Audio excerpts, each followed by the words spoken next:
with Phil stumbling drunkenly out of his bed, preparing in his head all the things he's wanted to be said. 90 minutes for Phil to fill with so much time to kill. He promised Chill, but all he does instead is beg and shill. The stream's online and straight away begins to wane, but all is fine as long as Charles Benign doesn't step out of line. His content's immature for all to enjoy, fresh when you're, but I feel sure he ran through to feel so insecure. The money earned from yesterday was withdrawn and long gone, as Phil's spending impulse is always set to stay on. His support is also slow and stays so low and fails to grow. You never know, the show may turn into an easy bingo. Most things across the board we charge the award because the score can't be ignored. Just how much DSP makes us all feel so bored. To help us fight or sleep and try to keep alert to watch a creep, we play bingo while Phil will bitch on why is sheep are also cheap. While DSP is chasing green, we're seeing green across our screen as Phil's routine predictability rivals our soul machine. He's snorting, burping, leaning, ban. It matters not if Andrew Banner's chatters can't see if others make him feel less of a man. Takes a drink and slaps his leg before launching into a bike, pretending there for bills when truth is there to buy a wrestling JPEG. Talks about his shitty life of Clawless Cat and fatty wife and all his strife while forgetting that tits are well and they were right. With drama he will react, but as an actor it's a fact as he rehearsed to be exact in how he felt he was attacked. Three streams nearly over and a win is in sight, with little white despite Phil delight that tits were not light. We'll say alright, it is okay, and now it's time for Phil to play, but first he'll say that tits will help from being off the other day, and with those words we win again. It's never if but always when the game is won, and thanks to that we made it to the very end.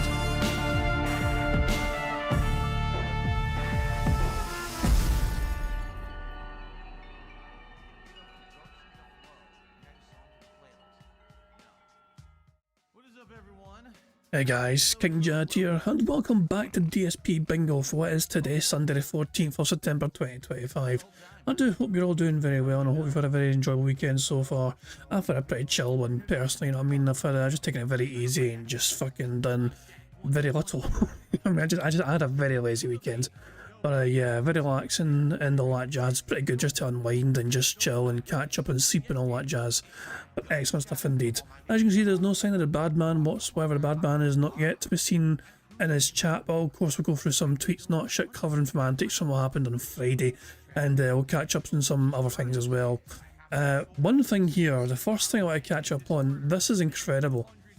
Cerulean clip this year from Phil's, when Phil was reacting to Nintendo stuff during the podcast on Friday.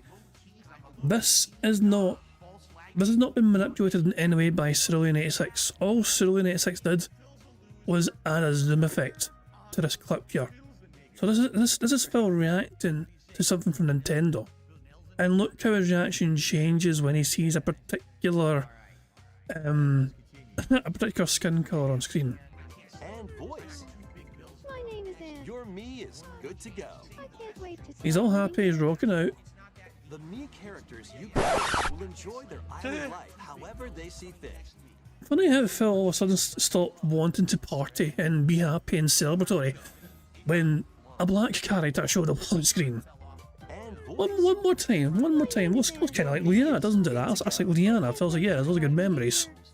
And me characters you create will enjoy their island life however it's just bizarre as all hell that Phil just suddenly just stops enjoying the clip as soon as this individual shows up on screen. Utterly bizarre. Utterly bizarre. Yeah, so Cerulean clip just saying, look out, there's a black man. This took off. This has 12,000 likes on Twitter. So this clip from Friday just absolutely exploded for Cerulean86 and a good old twatter, so that was fucking hilarious. There we go. Anyway, Dashfire, real Dashfire on Twitter as well, is pointing out a few things here. These names, there are some big whales that Phil has had for the last few weeks, and they'll give Phil a lot of money that particular week, and then they'll vanish, it seems.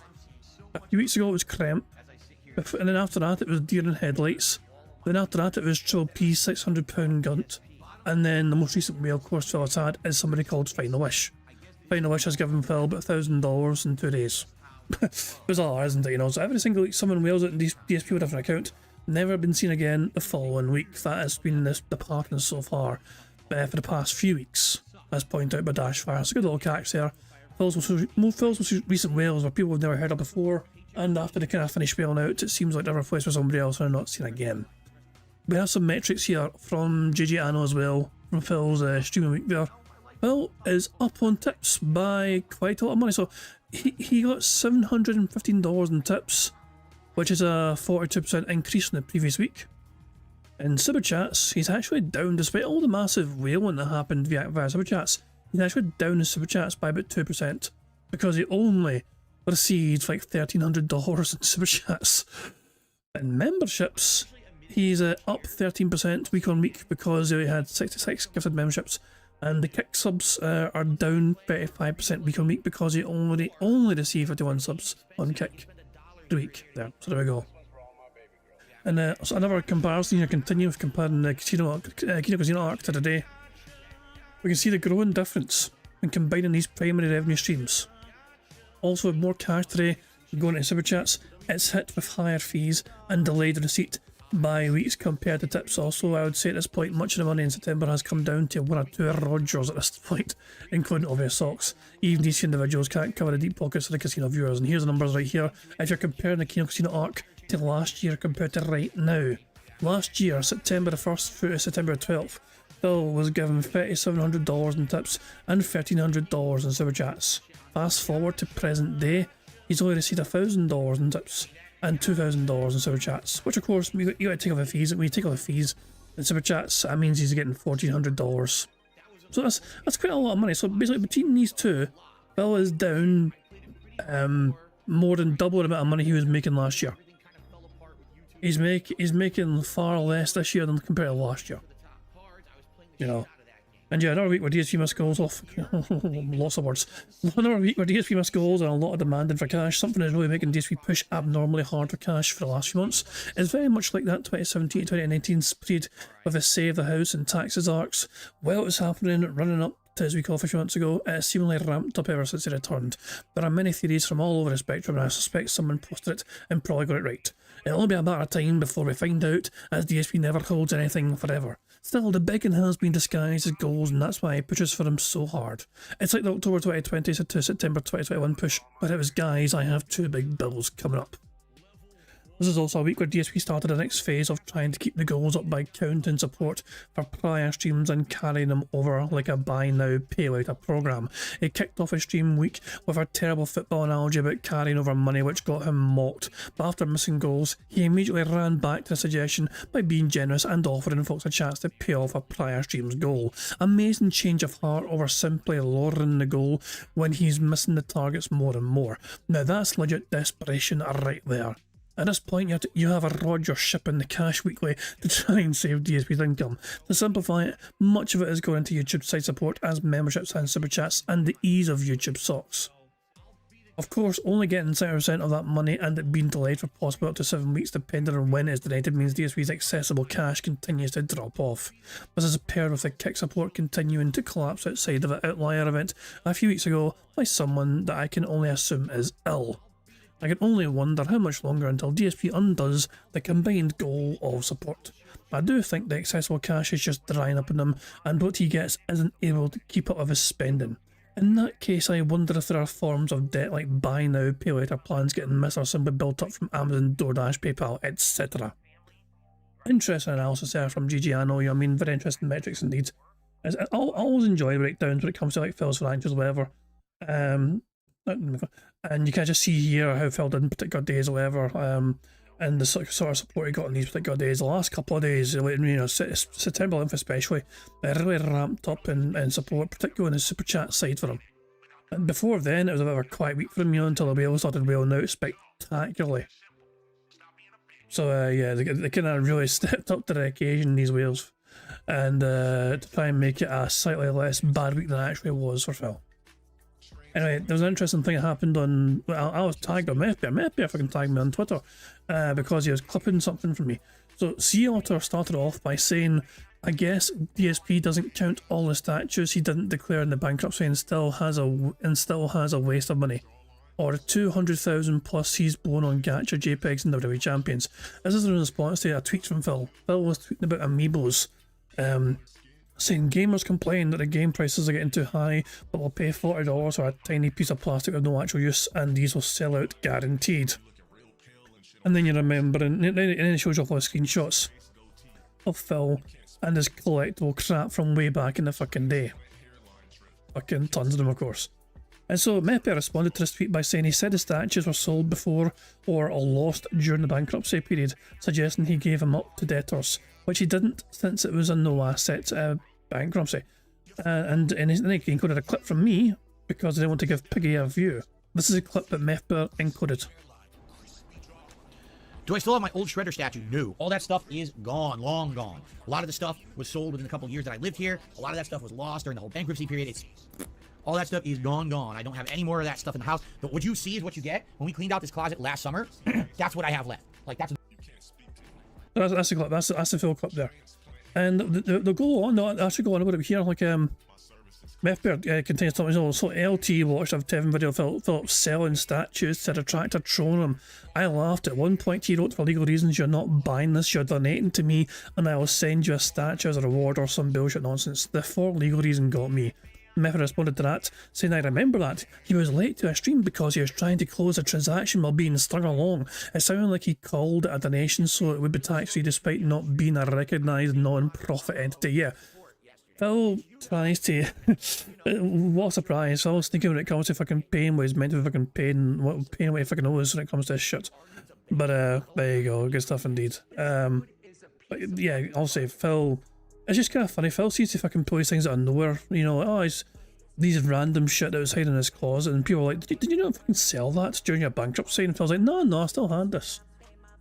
Anyway, there is one more thing to watch here, one more thing which is also fucking got... kind of took off in popularity. There is another minute-long compilation of Philip Burnell, the game journalist, playing a game very badly. This time they have got him playing Silk Song.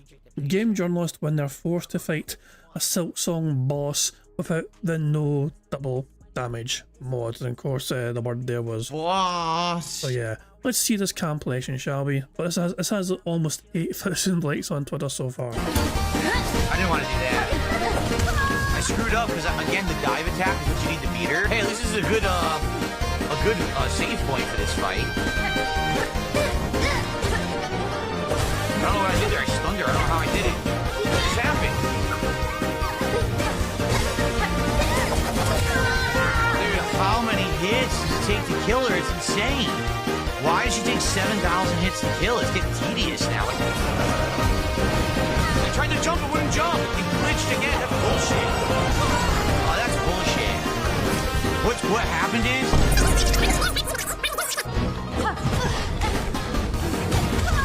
Jesus. Yo, he does 3 damage a hit. He does 3 fucking damage a hit. That's awful. Let me guess. You only have to hit him 57 times to beat him, right? 57, 58 times. That seems to be par for the course of the game. Every boss is like 40,000 hits for some reason. Jesus, man. The excuses. The plentiful excuses. So, yeah, interesting responses to this as well. You know what I mean? Happy to be enjoying my game journalist out some memes. I did a lot of editing for this one because most of the time he was begging for money anyway. Here's a link to the original. There's a link to the original. Oh, on TikTok. Time to Go Zerk made the original apparently on TikTok. Which was then picked up here by Shitpost Rock on this channel here. For the record, DSP repeatedly said he loves the game while waiting for people to pay up so he could keep playing it. If you don't gas the engine, the game dies. But know this, the minute people stop giving them money, this game will suck ass in his point of view. So yeah, people enjoying the compilation, as you can see. Jesus, man, just making fun of the bad man. Good stuff indeed. Is the bad man? He's still not. There's no. Well, hold on. Where is Phil? Like, it's not just Phil. Where is anyone else on Phil's stream? Like, look at hold on. It's almost 20 past the hour.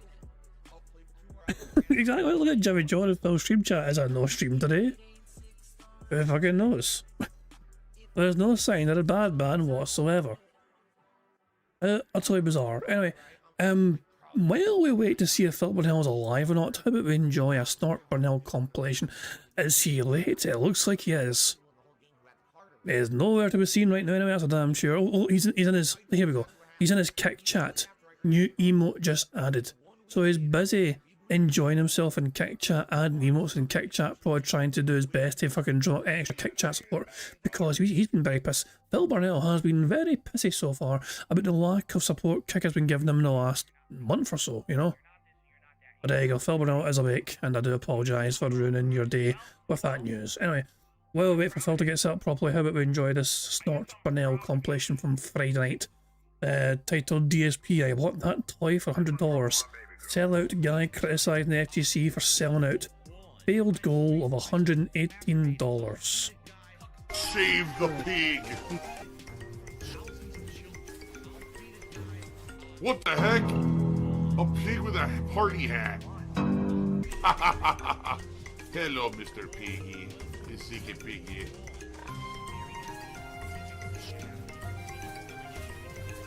Save the pig, the game.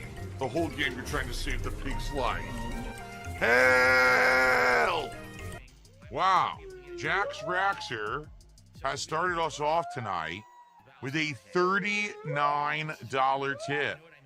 I've never run into this thing before. What is it, a money creature? Yeah, look, it's a money creature. You might be wondering why it was only $39 and why exactly $39. I believe the story goes that it was Jax Raxer's birthday, his 39th birthday. So, on Jax Raxer's 39th birthday, he decided that Phil Burnell should get $39. Makes sense of that. He just throws money around. What the hell was that? So, if I'm going to play one and be interested, it's going to be Marvel. 2XKO, I've already explained this, but I'll explain it again because people are going to keep asking me. It's designed by one of the Cannon brothers. These people who used to run Evo and used to run SRK.com and all of that. I do not have a good relationship with the Cannon brothers.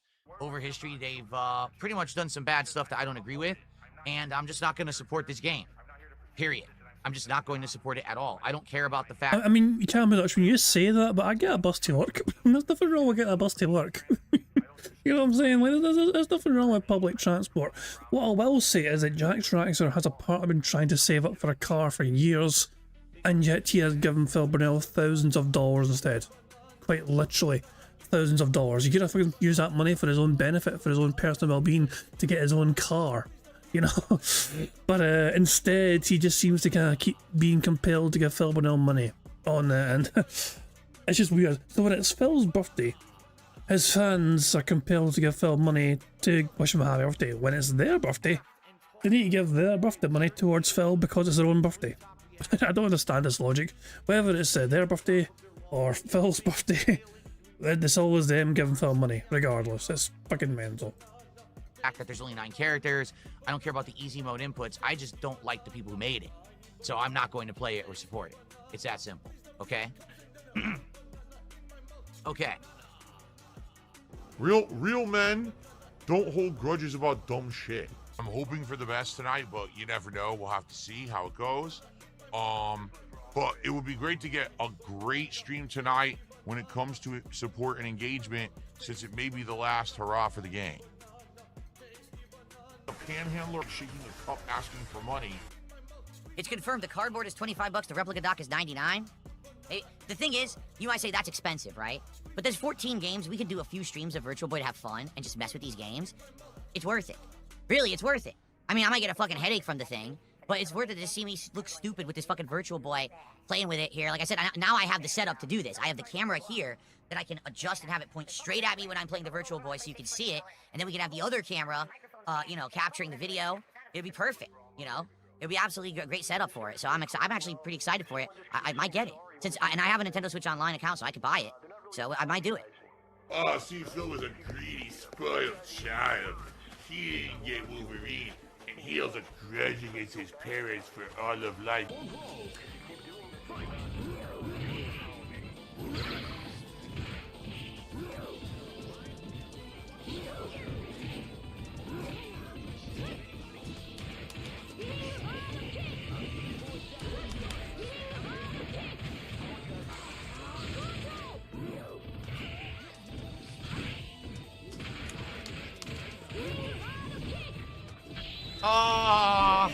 My fault. I should have just waited, although it probably would have taken a ridiculous amount of chip off if I didn't attack. So...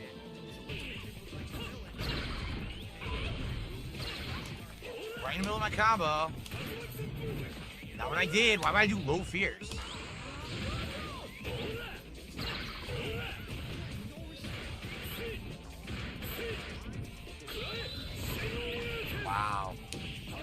I mean, like, who else is playing this fucking game? You know what I mean? Phil seems to run into the fucking same players every single fucking week, you know, and it's the same players that are fucking whipping his arse usually. Stop, I can't get out of the corner. I literally can't get out of the corner here. I can't get out of the corner against Ken.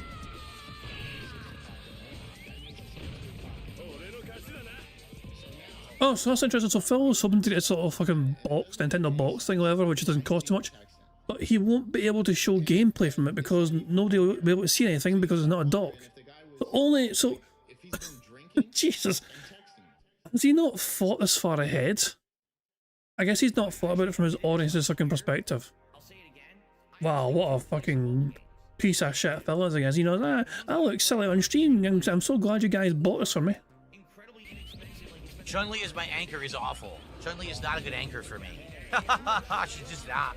I'm trying. It's like Cammy is a way better anchor for me than Chun-Li. I am a former professional fighting game player. Who fucking cares? Not that I did it for a living. I was a high-level tournament player, 4th place at EVO.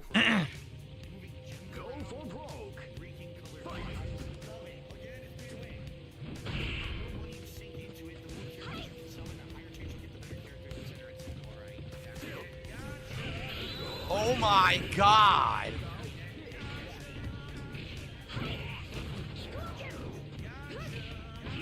I couldn't even move right there. Look at that, why is he gonna throw? What the, what? Yo, it just keeps dropping inputs. He just keeps doing low fears and it beats everything. I'm doing the timed input, I get nothing. I get literally nothing. He hopped, did a kick and super, I did nothing. The kick hits and he gets free super. I didn't do anything, I'm just waiting. I'm waiting for an opportunity. I'm not attacking or pressing any buttons.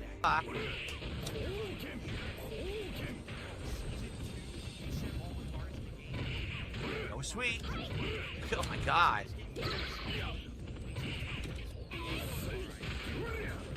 Dude, it dropped my medium. I can't do anything. It's dropping all my fucking inputs that I need. Right in the middle of my hit string. Right.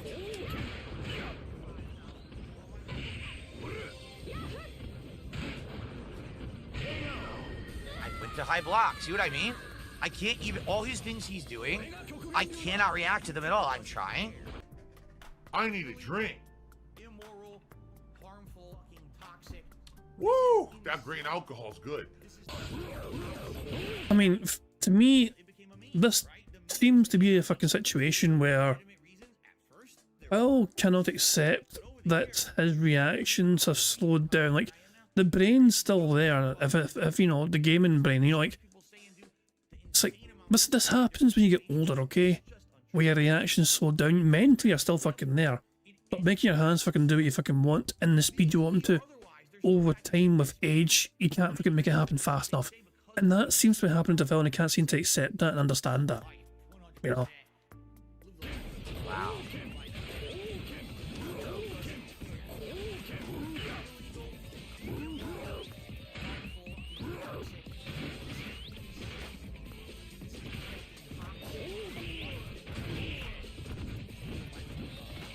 That's what I did. I can't move.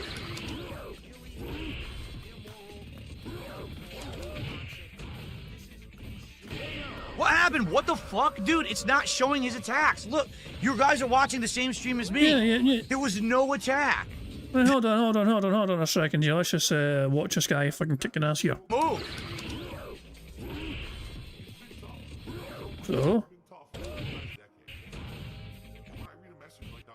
So you jump in, and he does something right there in the final frame. I was like, is that just trading damage? Is that you damaging each other at the same time? It is.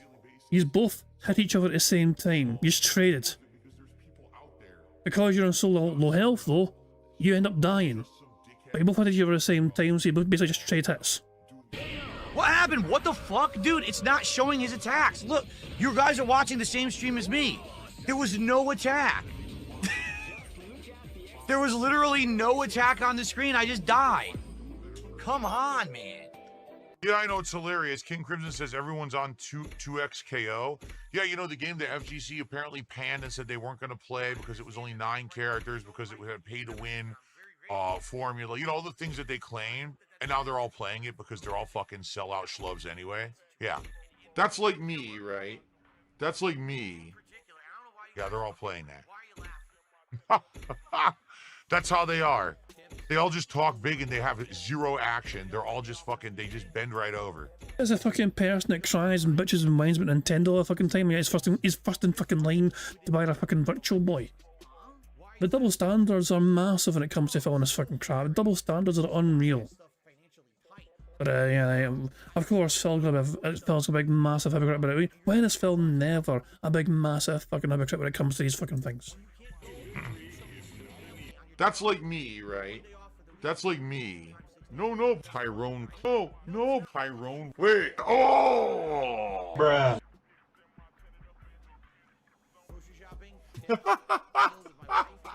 Anyway.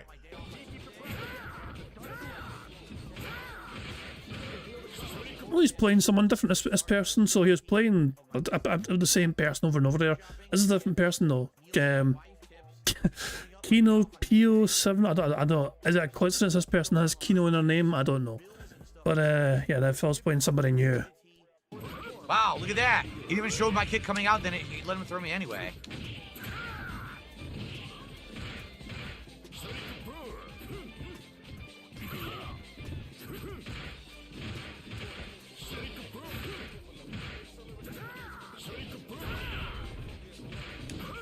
What? It shows me hitting him with the combo, then it takes the combo back and gets him a spam 360 throw. Wow. Yikes.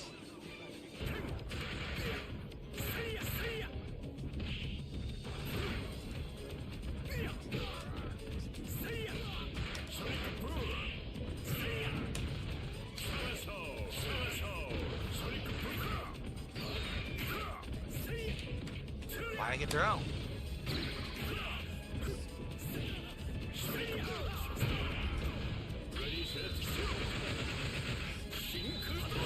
What happened? What? I was down backing and he jumped. I never jumped. I had to lie about things because I had to protect my ego. I was literally holding down back on the joystick and he leapt forward. No clue. Absolutely zero idea what would have caused him to jump forward like that. Why don't you back it up with a source? My source is that I made it the fuck up. That was ridiculous.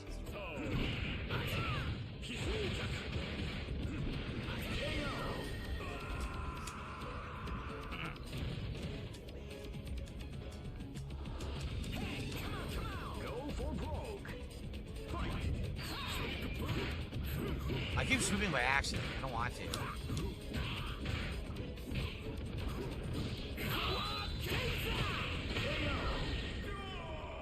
It showed my kick, literally hitting him, then it reversed and showed a power geyser hitting me. What do you mean you showed his kick hitting? Hold on, wait. When did your kick hit him? Accident. I don't want to.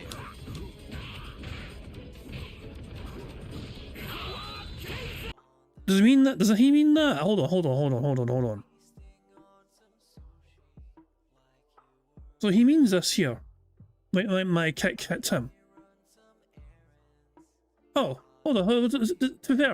To be fair in this situation, there does seem to be indication where Phil makes contact first here, and it shows that for a few frames, and then all of a sudden, this gets activated here.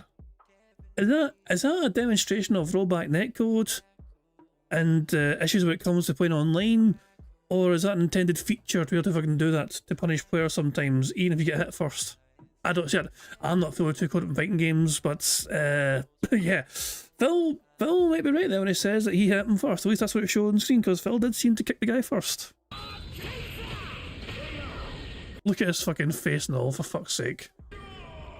It showed my kick, literally hitting him, then it reversed and showed a power geyser hitting me. Did it actually reverse though? Because like, did the guy lose health? Did the guy lose health when he got kicked there? Wait, hold on. I don't want to. Let's see, hold on. So pay attention to Terry's health bar up here, okay? Up here, in the top corner. So here. Oh, it did get reversed. Hold on, it held it a second. Yeah, look. So Phil made his contact, it seems to indicate, yeah, you hit him. It goes red, and then the super is activated or whatever, and it goes back. But yeah, there you go. Because of the roll, he did get hit, but it's not interruptible, and the super went through as well. I think Phil got rollbacked. You know, that's a. But these games, you got to bear in mind, these old games though, they weren't really designed for online play, were they? You know what I mean? These are very old fucking fighting games. They're designed to be played fucking like locally, you know, in arcades, where, you know what I mean? It's like trying to fucking make these games work for online play is not great. You know, it's a challenge of mine to try and fucking make these games work very well online. You know, especially when we're not designed to fucking be that way in the fucking first place. Nah, Phil got scammed, guys. Phil got scammed. But it ended the fucking day though. Who fucking cares? It showed my kick, literally hitting him, then it reversed and showed a power geyser hitting me. There's nothing I can do about that. $6 to go to hit the goal, everyone. I mean, do you want to hit a goal? Do you want to get closer to DSP Tries It? $6. Who's got $6 on them? That you have a great Saturday away from the streams. I hope that you will come back on Sunday for the shortened 4-day streaming week. But don't worry, the week after, that final week of September, it's a 7-day streaming week. Who fucking cares? 2 new releases and the worst games ever marathon. All right, everyone, have a good night. I will see you all Sunday morning. Thank you so much. You guys are awesome. I get some of the dumbest fuckers on the planet come to my streams. Thanks for the money, dummies, because that's exactly what you fucking are. A bunch of fucking empty-headed idiots who paid me money to get absolutely nothing out of it. Thanks. Wow. There's still this back here. And it's still in the back of my neck, the back of my head, the back of my mind, and it's always telling me it's WWE Champions time. I love it. I love it. Well, fucking love it. Oh, Jesus, right, good stuff, dude. Is Phil? Oh, Phil's starting right now. Phil's going live right now. Oh boy. Yeah. Okay, quickly, guys. Do you think Phil's going to wear the black Biggin t-shirt today? Or do you think he won't feel like he needs it today because he's done quite well the last couple of days with the Wales being Wales? Like, Final Wish has been wailing like crazy, but they might be gone now, you know, as is kind of tradition here. Will the black shirt be worn, or will it be some other fucking random shirt instead? Who knows? But here we go, we're about to find out. We're about to find out right fucking now. Brace yourselves. Brace yourselves, guys. I think he will be. It's been a few days since he wore it, so I think it's time. Oh, it's not. It's blue. He wears a sky blue with a fucking ostrich fucking shirt that can't button up because Phil's too fat to button up his shirts. Fantastic stuff in these. There we go. Oh, Christ alive. Just fucking have a poll going for what colour Phil's shirt is going to be. But yeah, whatever. We'll put him on pause now. Right, while we wait for Phil to, you know, well, obviously he's live now, but we want to build up some speed up juice, okay? So while we build up some speed up juice, here is an old clip here, okay? I've got this on 1.5 speed here. This is on DSP Raw, this clip here, okay? DSP compares his life with Shane Dawson. This is a clip from way back in 2018. So I'll just let the clip do the talking for you, but here is Phil once again comparing someone else's tribulations and all that shit with his own life. I am dipshit Phil. Like this video and subscribe. Anyway, I guess I'll answer Nani's question now. So here's the deal, folks. Basically, Shane Dawson, big YouTuber. No surprise he's gay. Like, he's publicly talked about it for years and years. He's one of those YouTubers who's flamboyantly gay, but he's a very big proponent of things. God. Jade and your squeaky wheels. Squeaky wheels. Jade tipped £1. Squeak, squeak, squeak, squeak. My daddy Philip, it's not a hypocrite. Unlike you are detractors who don't have a leg to stand on. Oi, Jade. Is Jade trying to make some wheelchair-based punnery? Philip is a massive hypocrite, and there are some detractors as well who rock the wheelchairs better than Jade does. You know, I'm just saying now, you know, there are actually some wheelchair-style detractors out there, you know, who managed to fucking haven't fallen for Phil's prognosis. You know, it honestly is bizarre when you think about it, how often that Phil attracts people like that. You know, like, like it's like obviously sorry, Piece of Peace had a thing before when he done live streams at night where it was like the whale call, like one of the old fucking whale call marches, whatever. You know what I mean, it's just like, and yeah, also Phil used to. It's not unusual for Phil to attract the kind of people to his community that seem like they. I don't know. It's weird how they gravitate towards Phil. I don't know. It's just bizarre. But thank you, Jade, for your contribution. Very kindy indeed, as always, of course. But yeah, Phil is going to be a massive hypocrite, and he always will be a massive hypocrite, it seems. Nothing we can do about it. Bug hypocrisy mechanics do it. But thank you very much for the tip, as I said. And of course, I'll go towards a bingo prize fund. Things like children's rights, the right to basically have a gender, whatever you want, you know, being heterosexual, bisexual, whatever, homosexual. He's a proponent of all that and having freedom to do all that. You know, one of the big liberal guys on YouTube. And he used to do comedy skits, then he went to a vlogging style. He's been around for a long time. I even remember back in the day when I was big on YouTube, Shane Dawson was blowing up on YouTube for being a vlogger, okay? So basically, over the years, he's matured, he's changed a lot, and I'm dead, so just kill me now, dude. Look, I don't have no health. Fucker shot me, and I'm dead. Yep. So anyway. I don't even know the answer to this. I don't know the full story. Okay, but apparently over the years, he's made some off-color, dark jokes about babies being attractive and sexy, about making love with children, sex with children, you know. And some people say, oh, it's a pedophilic joke. Now, apparently his fans say, no, if you listen to what he says in context, and if you actually listen to the whole situation, whenever he's made jokes like that, he immediately afterwards says, I'm just kidding, this is not serious, don't take it seriously, you know, it's not something, you know, that's meant to be serious or anything, it's just me joking around. But apparently, out of nowhere, you know, some video he made like 5 years ago or something, someone singled in on this segment where he was making jokes like that about kids, and made a video saying, like, I proof that Shane Dawson is a pedophile. And they made this whole video profiling it and basically stating their case that Shane Dawson is a pedophile, and, you know, this is a horrible thing or whatever. And apparently the video went viral on YouTube, getting over 100,000 views in a very short period of time, and everyone all of a sudden started talking about this. So apparently Shane Dawson got word of it, and put on the internet basically, I can't believe I'm being accused of being a pedophile. You know, this is one joke that I made. I've matured since this was over 5 years ago. I don't make those kind of jokes anymore. You know, I apologized for it immediately after, knowing that it was wrong. I even made an apology video about how wrong I knew it was. And, you know, I don't do that stuff. I'm not serious. And the fact that someone 5 years later would dig this up and try to say this about me is ridiculous, ludicrous, okay? But apparently, some people only heard the initial story. Shane Dawson's a pedophile. Here's the evidence. They watched this one highly edited video where the guy cut out the whole apology and explanation and instead just showed where he made the joke. And some people now are accusing him of being a pedophile. And that's horrible. That's a horrible thing, right? On the internet, to have an accusation like that put against you. So, I read about this on Twitter, okay? And I looked at the situation, and apparently there is no evidence. By the way, this should be brought up. There is no evidence whatsoever that Shane Dawson is a pedophile. No one has come forward and said, Shane Dawson abused me, Shane Dawson, you know, did something horrible to me when I was a kid or anything like that. Nothing like that at all. It's just this one video clip has been released as a viral video on YouTube that went viral, and now apparently everyone's accusing, you know, not everyone, some people are accusing him, okay? So I looked at the situation, I'm like, here's the thing, like, what he did was really fucked up, I agree. But at the same time, there's no evidence that the guy's a pedophile, and for anyone to say that he is fucked up. Unless you have evidence, you shouldn't be doing it. So I directly compare, hold on a second, I gotta split the part here. And here we go. This is the part where Phil compares what's happening with Shane Dawson with his own issues with detractors and naysayers and critics saying things about Phil and his life. Alright, so continuing on, I directly compare this to actually something that happened to me from even before he did that. So way back when I first lost my office job, okay, if you guys remember, I lost my office job in late 2010. I used to do YouTube as a hobby where I would work a 9-to-5 job, come home, and then every night for like 2-3 hours I would play games, record, and upload those videos to the internet on YouTube. That's when I got my major popularity, was before I ever did this for a job or made a penny doing it, okay? During that era, I lost my job, and I said, oh shit, what am I going to do? I was blindsided by it, and I decided I was going to try to do YouTube as a job, because honestly, I didn't know what else I was going to do. I didn't have anything to fall back on. I didn't really have any other thing that I could do to make money.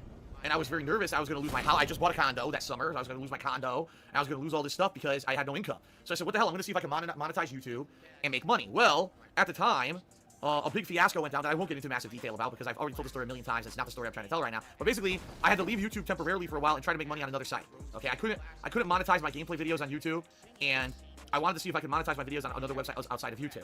And I tried this website called Blip TV, okay? Now, keep in mind, at the time, I was trying absolutely everything to see what would work when it came to putting out entertaining videos, because I was trying to do it for a living for the first time. Oh, no, Phil, please no. Please no. No, no, no, no, no, no, no, no, no. Please no. Is he about to try to defend Hello Jew? And so I was trying some risque stuff, all right? I really was. I was saying some things that maybe a lot of people say, damn, you know, Phil really went there, huh, with his commentary or whatever. One of the days that I was on Twitch, I made a joke, and I will, before I even tell you what the joke was, I will tell you up front now that today, in the modern era, 2018, of course, I think this is ridiculous. It's something I would never joke about. I think it was a horrible thing to joke about, okay? And I don't think that, it's something that I should... And AI is like it was a fucking 100 years ago. Well, it was perfectly acceptable 100 years ago. Phil, you act like it's fucking like decades ago or whatever. It was like literally like what? So when this happened, when Phil was telling a story in 2018, he's talking about a story or a situation that happened in 2011. I think. I should have joked about it all. It's not funny, okay? But what I was doing, I was trying to imitate a segment that I'd actually recently heard on the Howard Stern show. Now, back then, I used to have Sirius satellite radio in my car, and I used to listen to Howard Stern on the radio, and it just so happened that they were releasing what was called the tapes. It was the archive of all of his, like, classic stuff. And one of the old segments he did on his old radio show was a segment where one of the comedy guys on his show, Fred, would pretend to be a Nazi, and he would talk just like a Nazi, like he had a heavy German accent. And one of the jokes was he would basically be Guess the Jew. So there'd be like 3 or 4 people sitting in the radio show, okay? And Fred would be pretending to be a Nazi. Now you wouldn't know that he wasn't a Nazi because they didn't have visual; it was just audio back then. They didn't record the show or nothing, so you didn't understand the joke. But basically, he would try to say based off of the name of the person, the facial and or how they physically looked and stuff like that, and based off of their job and stuff like that, he would try to guess who was the Jewish person of the people in the room, okay? So basically, it was very, very meant to be pushing the envelope, very risque. It's one of the bits that got Howard Stern into trouble, but it's also one of the bits that made Howard Stern famous because he dared to do this kind of risque shit on his show. So at this time, when I was making vids for the first time for Blip TV, and I was trying to do very risque content to see how I could get popular on a new website outside of YouTube, I was doing some crazy shit. And one of the things I did is I literally, I'm not even kidding, pretty much copied the segment from the Howard Stern show. And what I did is I was playing the Dead Space 2 demo, okay? And during the demo, you're not letting me pick this up, it glitched again. Yeah, I'm glitched. During the demo, I was pretending that the main character, Isaac, was a Nazi. And the joke was he's the last Nazi in the universe. All the Nazis have been exterminated except for him. And basically, it's his job now to go throughout the universe and exterminate all the people who aren't like the white Aryans. So the joke was that all the mutated freaks on the space station were Jews. Or, you know, he was making jokes that they were. Was obviously supposed to be serious, but if he's a Nazi, he'd obviously accuse all the people who were fucked up of being Jewish. So basically, he was accusing all these hideous mutated aliens of being Jews and making Jewish jokes and everything during the course of the gameplay. Again, today, I know that's fucked up and wrong and that's not funny and that's something that you should not do in a video. But back then, it was like the Wild West. You could say whatever the fuck you wanted on the internet around 2010, and people thought it was funny. People got... No, you really couldn't, Phil. I don't know why you think that was a situation. That was never a situation, Phil. And you getting fucking thrown off Blip TV for saying it proves that point precisely. The joke, okay? Now, here you go. So what ended up happening was, after me saying all this incredibly inflammatory stuff towards Jewish people in this series of videos, me playing the demo of Dead Space 2, basically, people loved it, by the way. I'm not gonna lie, people got the joke, and it got tons of views, and, you know, I was doing real good on Blip, actually. All of a sudden, okay, about a week after the video had been live. So the video had already been seen by everyone. It was accepted. I got contacted by Blip. They were like, wow, you're doing really good on our website. We'd actually like to have a private an agent talk to you, one of our private contacts. He'll be your contact on Blip, but we want to set up a private meeting with you to talk about your future on Blip, maybe even talk about some exclusive opportunities, because your gameplay videos are doing incredibly good on Blip. In fact, if you actually tracked that,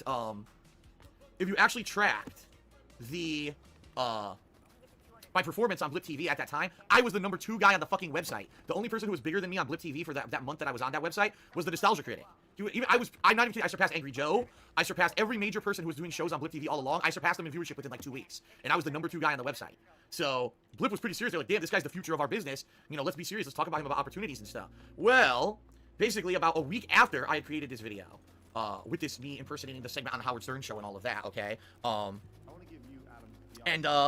Guess what happened, ladies and gentlemen? Someone reported me in a big complaint letter to Blip TV and said that they found me incredibly offensive, my content. By the way, this wasn't the first time Phil's done this on YouTube. He's constantly racist, and you have no idea about the person who you're trying to promote and who you're going to get into your business. And basically, this person's a horrible person. He has a history of doing horrible things on YouTube, and you should not allow him into Blip TV, and you should get rid of him. So basically, they read this complaint letter, all right, and then saw the video, and apparently they had a big management meeting of the people higher ups in the company, and determined that it was that really, honestly, I don't think they had a problem with the video until someone complained. And then when they saw this complaint, they basically said, oh, well, if we're gonna have inflammatory issues like this with Phil, we can't have him be a part of the website. And they banned me from Blip.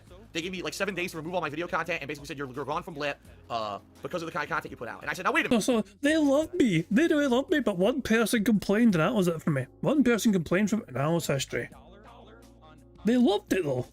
Blip were all for it apparently. Banned. You were okay with all of my content. Just a couple days ago, you were gonna have a private meeting with someone to meet with me and talk about the future. Now all of a sudden you do a complete 180. Like, it didn't seem to make sense, right? I think what happened, honestly, is that it was a group of trolls who basically messaged the fuck out of them. Basically the same people who didn't like me on YouTube. They were jealous of me, they didn't like my success on YouTube, and they didn't want to see me make money doing gameplay videos as a living. So they spammed the fuck out of Blip TV with a bunch of complaints. And by the way, then they admitted it later on my forums. They started posting up on my kingofhate.com forum saying, yeah, it was us, and we did it, and look at the power that we have, that we could fuck with Phil's life whenever we want, that we have the power to do this. And I'm like, so literally there was no legitimate complaint. No one actually was offended. It's just that a bunch of trolls decided to do this to fuck with me. And Blip was so dumb that, you know, they didn't realize this. and thought it was legit, and they banned me from the site, okay? So that being said, all right, that being said, Sure, that being said. grab this. Grab this. Okay. 4 times sign. What ended up happening with me was basically I had to leave Blip, go back to YouTube, and that's when I finally got a partnership with Machinima. I started monetizing my gameplay videos on YouTube, and the rest is history. All right, so since then I started making money on YouTube, and since then that's been my job. So let's clarify Phil's stance on this, okay? What he said, so Phil says that he was wrong to say it, and he would never say it today. But back then it was perfectly allowed, perfectly acceptable, and Blip also agreed to this, but still banned him anyway. Because of some mass trolling movement that people complained, and Phil was like, okay. And so Blip had no choice but to obey the trolls and detractors who complained about Phil and called him a nasty racist. Indeed, not everyone loved Phil, including Blip TV. They're like, well, there's nothing we can do. We have to get rid of you. We're so sorry, Phil Burnell, but your Nazi jokes are too far for our platform. So it didn't really matter that I got banned from Blip TV, and quite honestly, I mean, it almost is a godsend, because if you guys don't know, Blip TV went out of business. Blip TV tried to compete with YouTube, they couldn't hang, they couldn't get the good advertisers, they couldn't make as much money as people. The people who went to Blip made way less money than those who were on YouTube, and therefore, a lot of people didn't want to go to Blip anymore, and Blip went out of business completely a few years back. So good things, if I had stayed with them and that was my horse that I was riding, I might have not have been able to do this for a living anymore, okay?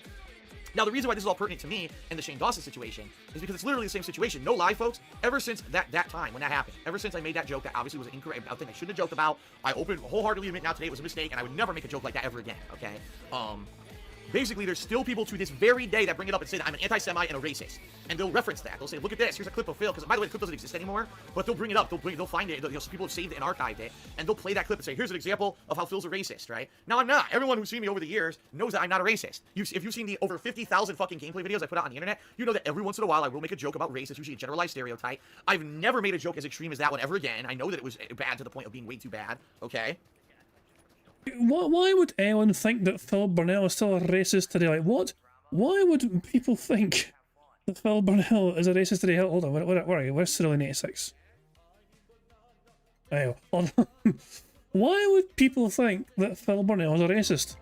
My name is Anne. Your me is good to go. I can't wait to start living here. The me characters you create will enjoy their island life however they see fit. This is current day Phil. This is current day Phil. He's all happy as all hell, you know what I mean? Watching this little clip of the fucking... This is from Friday's fucking Nintendo Direct React thing, you know? He's all happy, this character's getting made, and Phil's like, oh, this looks like Liana, that's not lovely. Do a little happy dance. Yay! Happy dance time. The me characters you create will enjoy their Happiness gone. But yeah, I just love this clip took off. Cerulean just titled this clip, "Ah, look out, there's a black man." All in one big word. 12,000 likes. This thing's like, how many views? Almost 600,000 views this fucking thing's had. Oh, Christ alive, man. Why would people think Phil's a racist today? It's unspeakable, wouldn't you? It's unbelievable, you know, it's just shocking, these accusations. Outrageous accusations. And the bottom line is, in this day and age, things have changed. People are a lot more sensitive to that kind of stuff, and I realized that, and I would not make those kind of jokes. But 7 years later, people still bring this shit up. Every once in a while, I see it. Someone uses it as a reason why I'm a bad person, or why you shouldn't watch my live stream. I've grown tremendously in the past 7+ years and learned what's fucked up and what you should and shouldn't do, and what's considered comedy and what's considered insulting. I get it. Now listen, I still make mistakes to this day as well. I'm not only human, but I've definitely improved and become a much better person over the past 7+ years that I've been doing this for a living than I was at the beginning. At the beginning, anything went, right? It was like the Wild West of the internet. Say whatever the fuck you want. Doesn't matter if it could insult someone, just fucking say whatever you want, right? So the reason that I bring this up now is because Shane is basically going through the same thing I am. Here's a time when he was saying something, you know, as a joke, and he realized that it shouldn't have been said, or it shouldn't have been made a joke. He apologized for it publicly over the years. You know what I mean? Like, he said, no, this is wrong, you know, this isn't something that should be treated lightly. He stuck up for people, for kids in that situation who've been abused over the years. Basically, he's done everything to prove the opposite. But now all of a sudden, someone makes a fucking video that goes viral on YouTube referencing something from 5 years ago, claiming like he just, like, you know what I mean? Like, well, here's evidence. And it's like, what the fuck? People need to realize something, all right? People change, people mature, people grow up, people get better over time, and the internet is not a black and white place. Just because someone said something at one point on the internet does not make it the absolute truth. Years ago, I said people who play Minecraft are immature idiots, and I don't understand the gimmick of it. It's a piece of crap game. Then I actually played Minecraft. I was like, holy fuck, I totally understand why people like this game. It actually has appeal. But that's what I mean. People learn and change over time. You can't hold Shane Dawson accountable in 2018 for something he did 5 years ago and already apologized for and admitted it was publicly wrong. And certainly you can't use that as evidence that he's a pedophile when there's no evidence whatsoever. No one's come forward and complained. There's no concrete evidence. He's never been arrested or caught doing anything nasty like that. So how can you fucking come out and make a video about it saying he's a pedophile, right? It's fucked up. And so I made a tweet basically defending him, saying, listen, as someone who 7 years ago made a really bad joke, apologized for it, and has never lived it down, I still get harassed for it to this day. I completely empathize with Shane. I believe that this is a bullshit situation, and anyone who thinks that he's a pedophile, come forward with evidence immediately and present it, or else shut the fuck up. Because you're just a fucking drama queen moron trying to cause problems for someone and trying to basically, you know, get attention rather than fucking actually having anything to say. So I made this tweet, and like people said in the stream chat, apparently, already the tweet has like almost 500 likes and growing. Like, it's going viral on Twitter because I'm a verified account and people saw this and, you know, let's face it, Shane Dawson has a huge fan base, so people like the fact that basically I'm speaking reason here. And by the way, I'm gonna say this, and by no means am I protecting or defending what he said. What he said was wrong. No, you should not make jokes about, you know, kids are sexy and shit like that. I'm gonna, you know, making love to children or whatever he said. I don't even know what the fuck he said. I don't even know. If he said anything like that, that's fucked up and it's not defensible. Wait. So you felt compelled to defend Shane Dawson, but you don't know what he said. But you still fucking thought, I'm going to jump in this guy's corner and defend him to the... No, Phil, look, here's the deal situation here. You got involved because you saw a situation where you found it comparable to your own fucking situation, and so you fucking made it up yourself. And that's the only reason you got involved. You never even done your due diligence and fucking checked out why Shane Dawson was getting the heat he was getting. You didn't know it is... Oh my God, that's an incredible admission. So Phil got involved without understanding why I was getting involved, but I thought I could make it by himself, essentially. Defending what he said. What he said was wrong. No, you should not make jokes about, you know, kids are sexy and shit like that. I'm gonna, you know, making love to children or whatever he said. I don't even know what the fuck he said. I don't even know. If he said anything like that, that's fucked up and it's not defensible. But apparently the guy realized it was wrong. In the very same show where he made those jokes, he apologized and said it was wrong. And that was 5 fucking years ago. He never did it again. So why would you actually bring that up like something pertinent now? You have to be a fucking lame-brained idiot, a mouth-drooling moron. So there you go. There's the situation. Okay, I explained it. That was a big, thorough explanation. Hopefully that was good enough. And now you all know what's going on in that situation. Nope. So yeah, that was an old clip back from fucking 2018. That shit there. God, oh, fuck me, man, awful. Anyway, it is time now to focus on the bingo. We have one free space carried over from last time I played bingo on Friday, so of course that carries over today's show. I need to reset the... I forgot to reset some things. Hold on, so my bad. No, don't hold on. We need a free space. We need to reset the big counter. Completely forgot to reset the big counter and the snort counter, not shit as well. But the free space counter stays as is because we have one free space. Good stuff indeed. And actually we have 29 likes, which means we have enough free space. Fantastic stuff indeed, thank you very much. So every 25 likes we get a free space. So we have 2 free spaces straight away for the bingo card tray. And that is fantastic stuff indeed, thank you very much for that. And of course, as well as all that, of course, thanks to Squeaky Wheels Jade and this tip earlier on, we get to add that to the bingo prize fund, because every single tip that comes in, no matter how big or small it is, gets to added to the bingo prize fund. So there we are. So yeah, it's time to pick our bingo card for today's show, and also to do that, we're going to need a random bingo number from the chat here. So let me just randomise the bingo background image a few times. And right now, let me just scan chat right now and see the first number in chat. I see from this point in time. The first number in chat I saw from when I asked for it anyway was from Sonic, from 220. So Sonic said 220. That was the first number I saw when I asked for a number. So, shit, wrong thing. There we go. This is the bingo card we have for today's show. Thank you to Sonic for helping us pick today's bingo card. We need Phil to say and do the following. We need Phil to touch his eye, him saying friend, him repeating the same point constantly, him saying excited and comment. The second draw is Phil burping, him making that annoying T sound. T. Him saying something style, like RPG style or whatever, or Gangnam style. Him saying interesting, and him giving a turbo nose where he goes, no. The third row is Phil saying feedback, so anyway, right now, life, and it is what it is. The fourth row is Phil smacking his lips, him chewing some water, him messing with his phone, him having dead air, and him mocking his own chat. And the fifth and final row is Phil either messing with his RGBs or talking about his RGBs, him saying absolutely, allowed to explain, voted, and finally, day off. So there we go, that's today's bingo card we have for today's show. And there's a variety of ways we can get free spaces to help us on our way to a full house bingo card. For example, for every 10 burps, snorts, or sips that Phil does, we get a free space. For every 6 minutes and 40 seconds of begging Phil does, we get a free space. If Jade shows up and Phil says hi to Jade, we get a free space. For every 5 new or regional members we have to the bingo streams, we get a free space for that as well.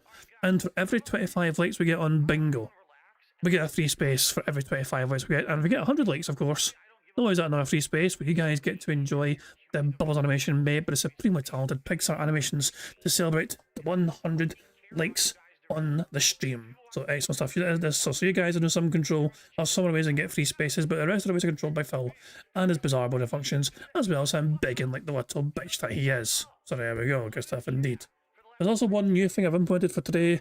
I was trying to think of a way, like I was trying to think of a way, like some people have toyed with the idea of having like some sort of nuclear button option. And I kind of like it, but at the same time, I'm not sure if it should be implemented, you know what I mean? Because like, it feels kind of weird to kind of just be playing bingo, and then somebody could just fucking basically just say, okay, fuck it, it's just one thing just ends it right now, and it just all nukes it straight away. But I was trying to think of a nuclear button option, but I was thinking about doing this. If we manage, this is not nuclear, it's not, no. I was thinking a nuclear button option could be a case of where if we get like a tip, it's like, you know, like I was thinking, like if you get like, you know, $10 worth of tips, that could be like, you know, 10 free spaces.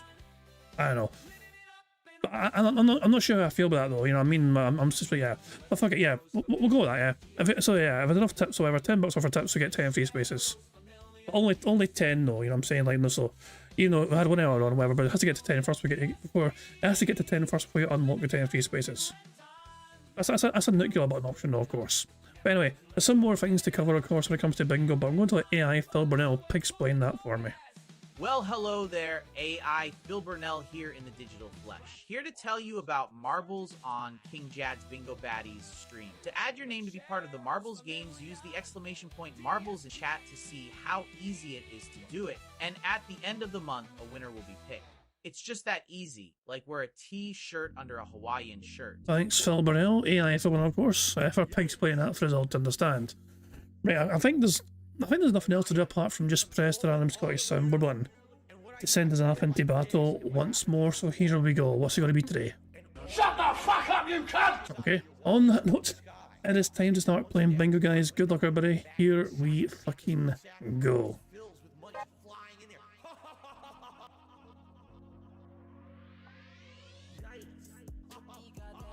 Raw fell screwed up.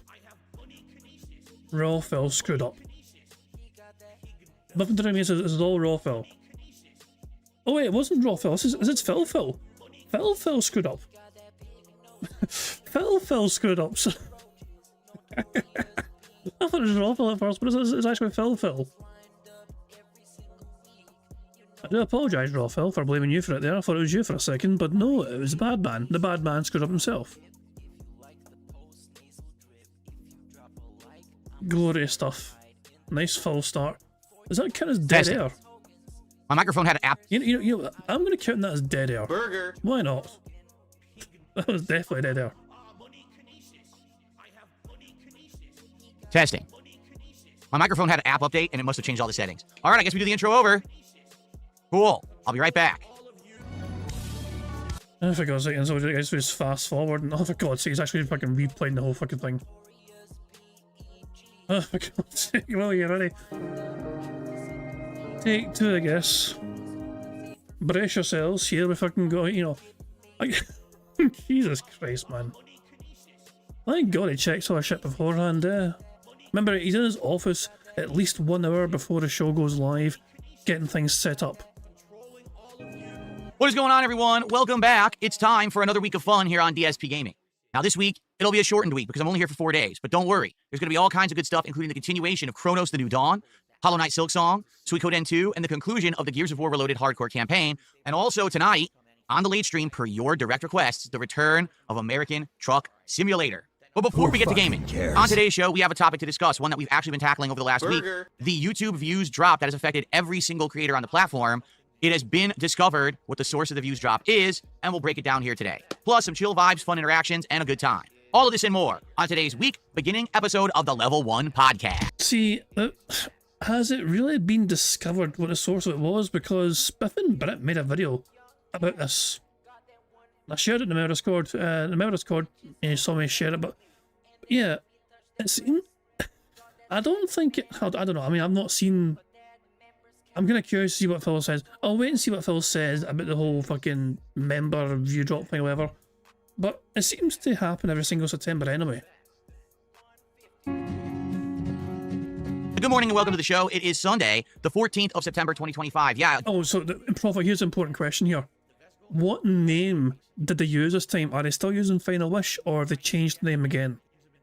So there you go. Phil has been whaled and he got given a massive super chat. Oh, it's still Final Wish. So there we go. They're still using Final Wish for now. I wonder why they keep changing it every few days. But every week they seem to change the account they're using to support Phil. It's strange that, but it's still, so Final Wish is still around, you know, and you know, I wonder how long they'll last, and they're still wailing away in Phil. Remember, so in the span of 2 days, Thursday and Friday, Final Wish gave Phil Burnell about $1,000 in support.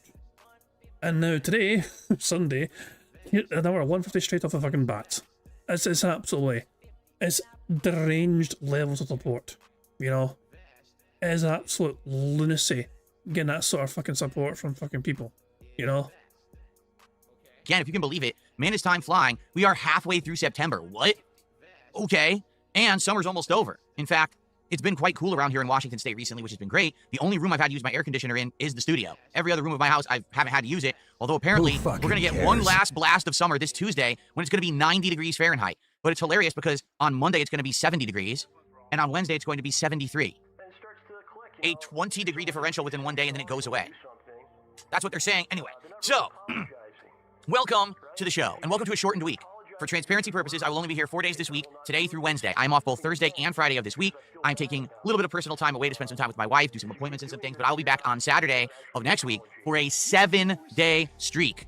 7 days of gaming, 7 days of fun. New releases, continuing and completing releases, a marathon to end the month. It's going to be a stellar week next week. I cannot wait. But we are here for a shorter week, and it's fine. It's going to be a good one. As I already stated, we have some awesome playthroughs that we're juggling that are quite fun. You know, Chronos The New Dawn, a very challenging survival horror game that I've been enjoying and getting better at the further in that I play. I'm excited to jump back into it today because we actually give it a little bit of a break. Hollow Knight Silksong. Wow, I can't believe I'm saying this, but we actually have a Metroidvania game that's working, and what I mean by that is people are showing up, engaging, and supporting with it. Now, is it a super high view stream and stuff? No. To be honest with you, when I play Silksong, I have seen a little bit of a dip in viewership. I'm getting more views for other playthroughs, okay? But people are still here and showing up and supporting that playthrough, so it doesn't matter that we don't have a ton of viewers on the streams, okay? And I'm happy because I really like the game. The gameplay elements are getting better the further in that I get. Cooler new areas, bosses, exploration, just having a great time with that game.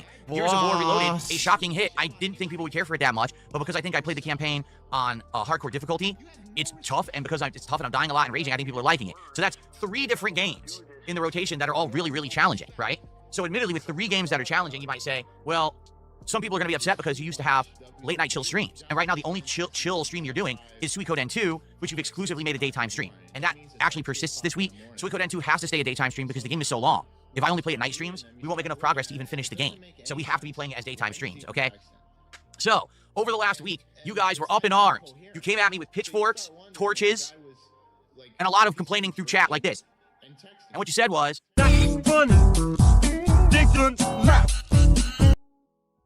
we want late night chill, and we're very upset that you took this away from us. What about American Truck Sim? And I said, well, you guys stopped showing up for American Truck Sim. Like, seriously, like I was doing it every week, once a week, and then all of a sudden I noticed a big decline in viewership, less people were showing up, and then we didn't even hit the goal last time, so we stopped doing it. And I guess some people are upset by that. They're like, listen, there's a couple things. Number one, not everyone can make every stream. It was just an off night. In addition, we really like that chill interactive vibe that we have with you during Truck Sim. You have a couple of drinks, you loosen up, we have fun conversation, and it's a good time. We're not getting that right now. We're just getting a lot of rage bait games, right? So here's the deal. I've listened to your feedback. Tonight, on the late stream, 7 p.m. Pacific time, American Truck Sim returns. Now, let me tell you something, all right? It's a lot of work for me. I put the wheel and pedal away. They're in the closet on the top shelf. So tonight, to make this stream happen, just listen to this. I have to open this closet, turn on the light. I have to reach up with both of my arms, because it's heavy. I have to reach up to the top shelf of my storage closet. I have to grab and take out the wheel and pedal again. The bad man I have to bring them over here and actually hook them up to the desk. I then have to plug them into the PC. And then on top of all of that, listen to this, I then have to get the stick shift too. And I have to do all of that again. That's a lot of work.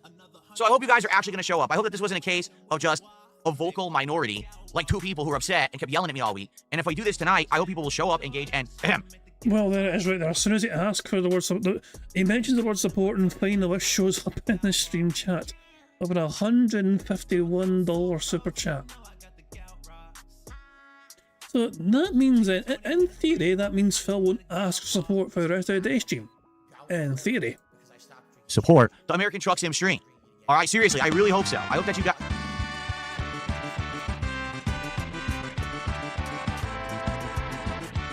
If he starts dancing, we get a free space.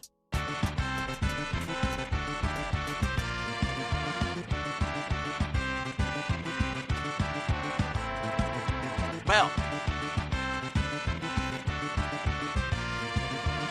I think I made this animation pretty long, but I think it's worth it, isn't it? Well, thank you, Final Wish. This is now, what, the third stream that Final Wish has done that. They did it on the main stream on Friday, they did it today, and they actually did it on the Gears stream the other night. Obviously, thank you so much, Final Wish, for insane contributions. We will do a shout-out for that in a second. Let me finish my thought before I lose my train of thought. So, hopefully you guys will show up tonight for Truck Sim. Yes, I will have some drinks. All right, I don't know what yet. Final Wish interrupted his begging with a massive contribution, and Phil's almost upset at the fact that his begging was interrupted by a big, massive fucking super chat. I was like, I need to get back. I need to finish the point I was trying to make. Hopefully you guys will show him support. He's just hit his goal immediately straight away without doing a single fucking thing. And yet he's like saying, hold on, I'll address that super chat in a second. Let me finish begging first and demanding I get support on this other stream. Because I'm out of the seltzers. I think I still have some of the, remember I had those drinks like months ago? What were they? I think they were like Smirnoff ice drinks or something. So those have a little bit more sugar in them. They taste a little better, but they're a little bit more sugary. But I gotta get through them. Like I bought them like 2 months ago. I never drank them because I went back to seltzers and stuff. So, hopefully, you guys will show up, engage, and support American Truck Sim on the late stream tonight. Okay? So that'd be awesome if you do. If you do, I'm gonna live up to my promise of what I was doing back when we were doing Truck Sim every week. I will do one Truck Sim stream a week on a night stream if we get support. But we have to get the people showing up and supporting. Okay, so hopefully you will show up tonight and support American Truck Sim. Okay, fair enough? Okay, now obviously we have some shout outs to do. Let's do these shout outs. First of all, good morning everyone. How is everyone today? Who do we have here today? We got the Shin Black, we got Squirtle, we got Tron Gates Legacy. Who do we got? Christian, Copium. We got who's here? We got Big Mac. Chris is here. Good morning, Chris. Good to see you. Over on the kick side, we got RGB's for me, Mango Ice Cream Kitty. Who else do we have? Phillips Fuse, Moose Knuckle, RGB Kings, Eddie Chill, among a few others over on the kick side. Okay, so good morning to everyone. Let's do shout-outs because now we have significant contributions that have come in. So let's just get started, shall we? Hold on one second. Let me take a look here. So I just got a $2 tip to start from an anonymous tipper. This person says, King, how does the NFL season affect view, support, and engagement? Is there an overlap between your audience and NFL fans, or would you say your audience tends to not watch football? I think, hold on. Ugh, a hair in my mouth. That's disgusting. Here's the thing. If you look at my analytics on YouTube, okay, which incidentally, it's one of the stories we're going to cover this morning, is the YouTube views dip issue that's been happening for the last month. And I'm going to talk all about that because the case has been broken wide open. The source of this has been determined. So we're actually going to look at analytics today, okay? But my YouTube analytics tell me an interesting story. Just about half of my viewership is in the United States, and just under half of my viewership is outside of the US. I think it's like a 55-45 split, something like that, okay? Well, before you even continue saying anything else, there is a worldwide audience for the NFL. There are a lot of people, especially in Europe, that appreciate and enjoy the NFL. So that means that about 50% of the people who watch me might be interested in American football. Idiot. Why it's called the NFL, National Football League here in the United States. So if you hear someone say NFL, that's what they're referencing, American football. And so I know that when these certain sports seasons start, a lot of the times the games will end up overlapping with stuff that I do, okay? And the thing is, I stream a lot, right? I'm here almost every day. It's rare when I even have a week with 2 days off like this week. So chances are there's going to be overlap. There's going to be times when I'm streaming and there's a giant game going on. The first game of the NFL season was just last weekend, right? And that pulled away from my viewership a bit. Is it a big deal? No.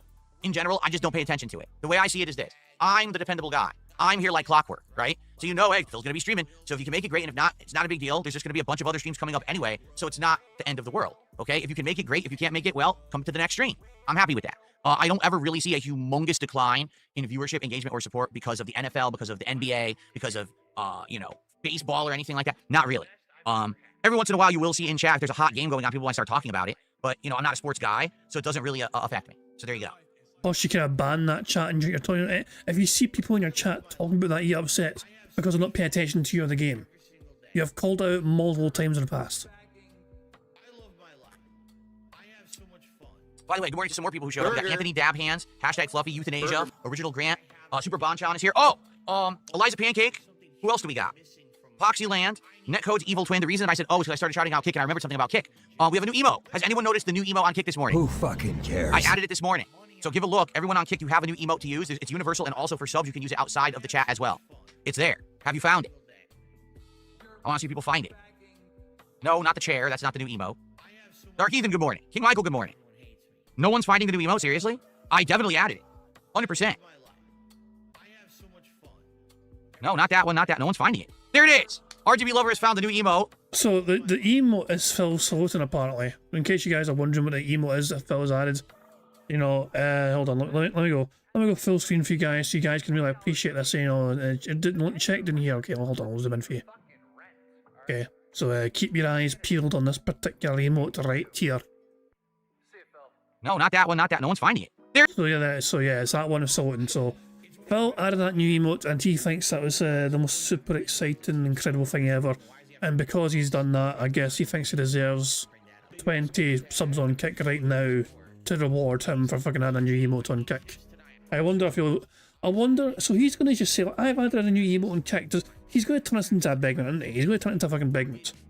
And he'll address the fact that Kick support's not been very good for him lately. Here it is. RGB Lover has found the new emote. It is me saluting from when we played Metal Gear Solid Delta. It's a pretty good one, the salute. So I hope you guys enjoyed that emote over on Kick. If you're on YouTube, you're like, why don't we get new emotes? Because YouTube doesn't let me add any new ones. And YouTube also doesn't have motion emotes, which is also bullshit. I think you should have motion emotes. They don't. They just never updated the chat at all. So I'm sorry I can't give you guys new emotes. If I give you a new emote on YouTube, I have to delete one.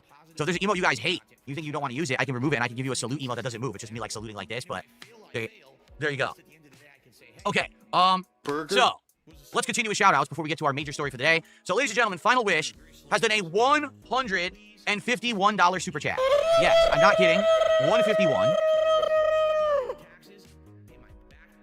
This is the third stream where Final Wish has showed up and did a huge significant contribution. So obviously, thank you to Final Wish. I really appreciate that. That gets us now up to, if you can believe it, 8 out of 10 goals hit. Let's do a little celebration.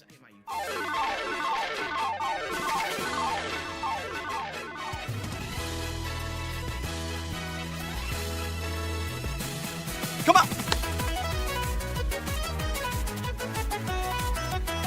Oh yeah! All right, that's enough there. All right, so thank you to Final Wish for helping me hit that goal. Obviously, all in one go. That is amazing, obviously. Okay, people were like, why were you not looking excited? Because I was messing around. Okay, so we're at 8 out of 10 goals. Just like that. That's crazy. That amount of... No. So hold on. When I said if Phil starts dancing we get a free space, I didn't mean for that bit. I meant for when the fucking original animation came in. Last time Phil was wailed and got a big massive super chat, he started dancing because it went on for so long. I wasn't up to that. I didn't mean now. I meant for when the fucking original super chat came in. There's no extra free space for that. No free space for him dancing now during him fucking celebrating the fucking goal being hit. No. The dance was only for when Phil was reacting to the original super chat came in. It's not a scam. It was a misunderstanding. People are booing me. Hold on. I got something for that actually, haven't I? Don't have a fucking boo thing in my thing. Or shit, I thought I used to have something for getting booed. I used to have something for boos, but I don't think I got it anymore. Oh well, my bad. Yes! Get on with it! That I've gotten in the last few days that has skyrocketed me forward. And by the way, for the record, it's not all Final Wish. We've been hitting goals even when Final Wish isn't around. Like we hit the goal on Friday night for Friday Night Fights. Okay? So, 8 out of 10 means only 2 goals to go. And we will be doing DSP Tries It, the Katsu Burger. Alright? Which obviously I'm excited for Katsu Burger. I did it last year in November. We tried this pork katsu and we did a beef katsu. And they were absolutely amazing. This year, we're going to do something different. We're going to do an actual tofu katsu. Can tofu taste good in a katsu-style sandwich? Tofu is weird because tofu is like flavorless unless you cook it with certain seasonings or sauces and ingredients. It tends to be like a sponge for flavor. So have they perfected the way to make this tofu so that it'll taste good in a sandwich? And in addition, I'm probably going to get a second sandwich. I don't know what yet. It could be chicken. It could be another pork. We'll see. And I'm going to get some sides. So it's going to be a good one. If you didn't see the original Katsu Burger, DSP Tries It, it's live over on DSP Reacts. That's at DSP Reacts on YouTube. That's my React channel / vlogging channel. And it was a good one. It was one of the best episodes of DSP Tries It I did during its revival in the fall of last year. You'll definitely enjoy that episode. These burgers are huge and photogenic. They are. They're like giant. So this should be a really good episode coming up. Looks like we might be doing it tomorrow, depending on support. Like if we hit a goal tonight, if we hit a goal tomorrow, we'll do it tomorrow during the stream. So we'll have to see how things go, okay? Cool. So obviously, Final Wish, thank you. You've been so generous with your support over the last several days, and I absolutely appreciate it. Dark Ethan did a Canadian 888 super chat. Now, to be honest, I don't know what that's the equivalent of USD, so give me a second here because I need to do a little bit of currency conversion. Burger.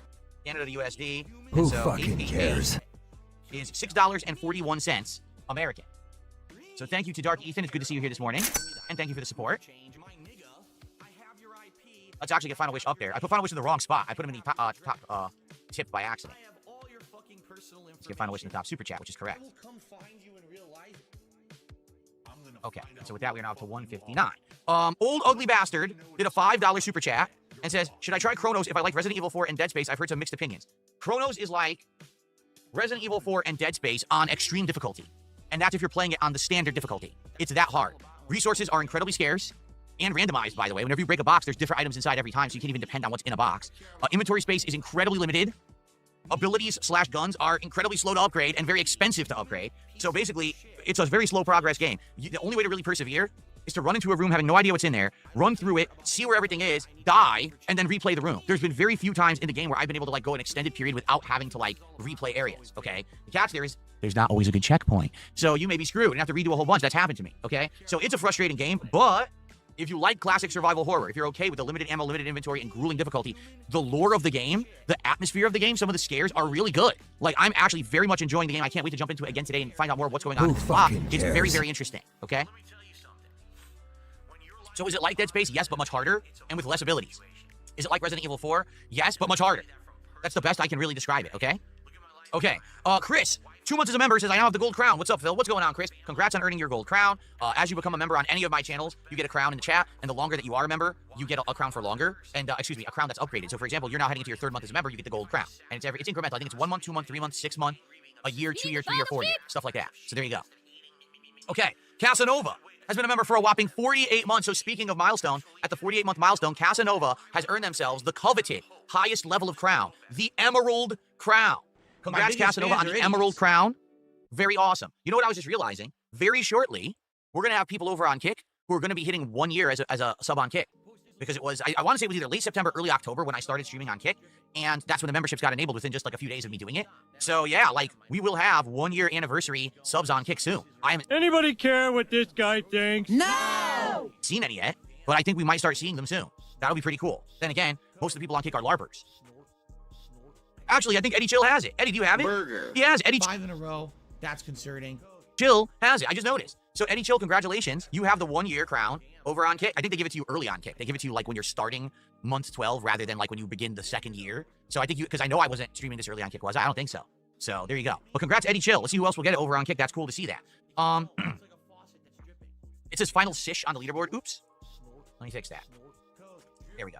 Thanks for telling me. Final sish. It also says goals hit 9 of 10. We're at 8. Boy, how did I do all these typos this morning? We're at 8 of 10. We were at 7. Now we're at 8. 2 more goals to go to do DSP tries, FYI. Okay. Let's see here. Old Ugly Bastard did a $2 super chat. Says, you know, that doesn't sound too fun to me, so I'll probably pass. Ultra difficult games are not for everyone. Okay? And I get that. For me, I like variety, and so I'll play a bunch of easier games, then you play ultra difficult. It kind of feels like a good balance. In this case, at first, the game was actually legit pissing me off, but the further in I've gotten, I get it now, and I think that's why I'm persevering and doing better and not as raging, you know? It does suck when you go through a whole area and then you die, you have to do the whole area over. That really blows, but that's what they went for with this game, right? Delk has done a $10 super chat. Thank you very much, Delk. And Delk asks the question, hold on. Do you have an issue with the protagonist not having a dodge or having a small inventory? I heard people complain about this, but I feel if it's done intentionally, it makes the game scarier. Yeah, like for me, the one complaint that I have, honestly, it's not the inventory management. It's not the limited resources. It's that you move like a slow-ass tank. Like, it almost feels like back in the day, the original survival horror games, because there's no quick movement at all. You can't actually, like, move to the side. There's an enemy just go like this to hit you. What do? Get hit. Like, seriously. If you're not out of its range when it goes to strike you with, like, a stretchy arm, you get hit. There's no way to stop it. You can't block it. You can't parry it. You just get punched. Like, jeez. There's just no way around it. You're a slow-ass. So, it is what it is. Hey. You know, we'll see further in how much. So, remember when Phil went and typed the name wrong? Final Wish's name was spelled wrong. Phil corrected it, he said. No, he didn't. he cannot spell the name right. Imagine someone gave you that much fucking money and you don't even fucking spell their fucking name right. Final Swish. An annoyance it is. At this point, I want to say I'm probably just about halfway, if not further into the game. I think I'm over 10 hours in, and people are saying it's 15 to 20 hours long. Probably another 2 streams, maybe 3. Do we see the end of Chronos? We'll have to see. But let's see how hard it gets further in, okay? Thank you, Delk. Okay, and... Excuse me, 1 second. That was gassy, I'm sorry.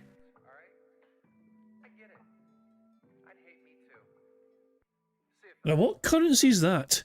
AED. 17.99 for AED. What the fuck kind of currency is AED?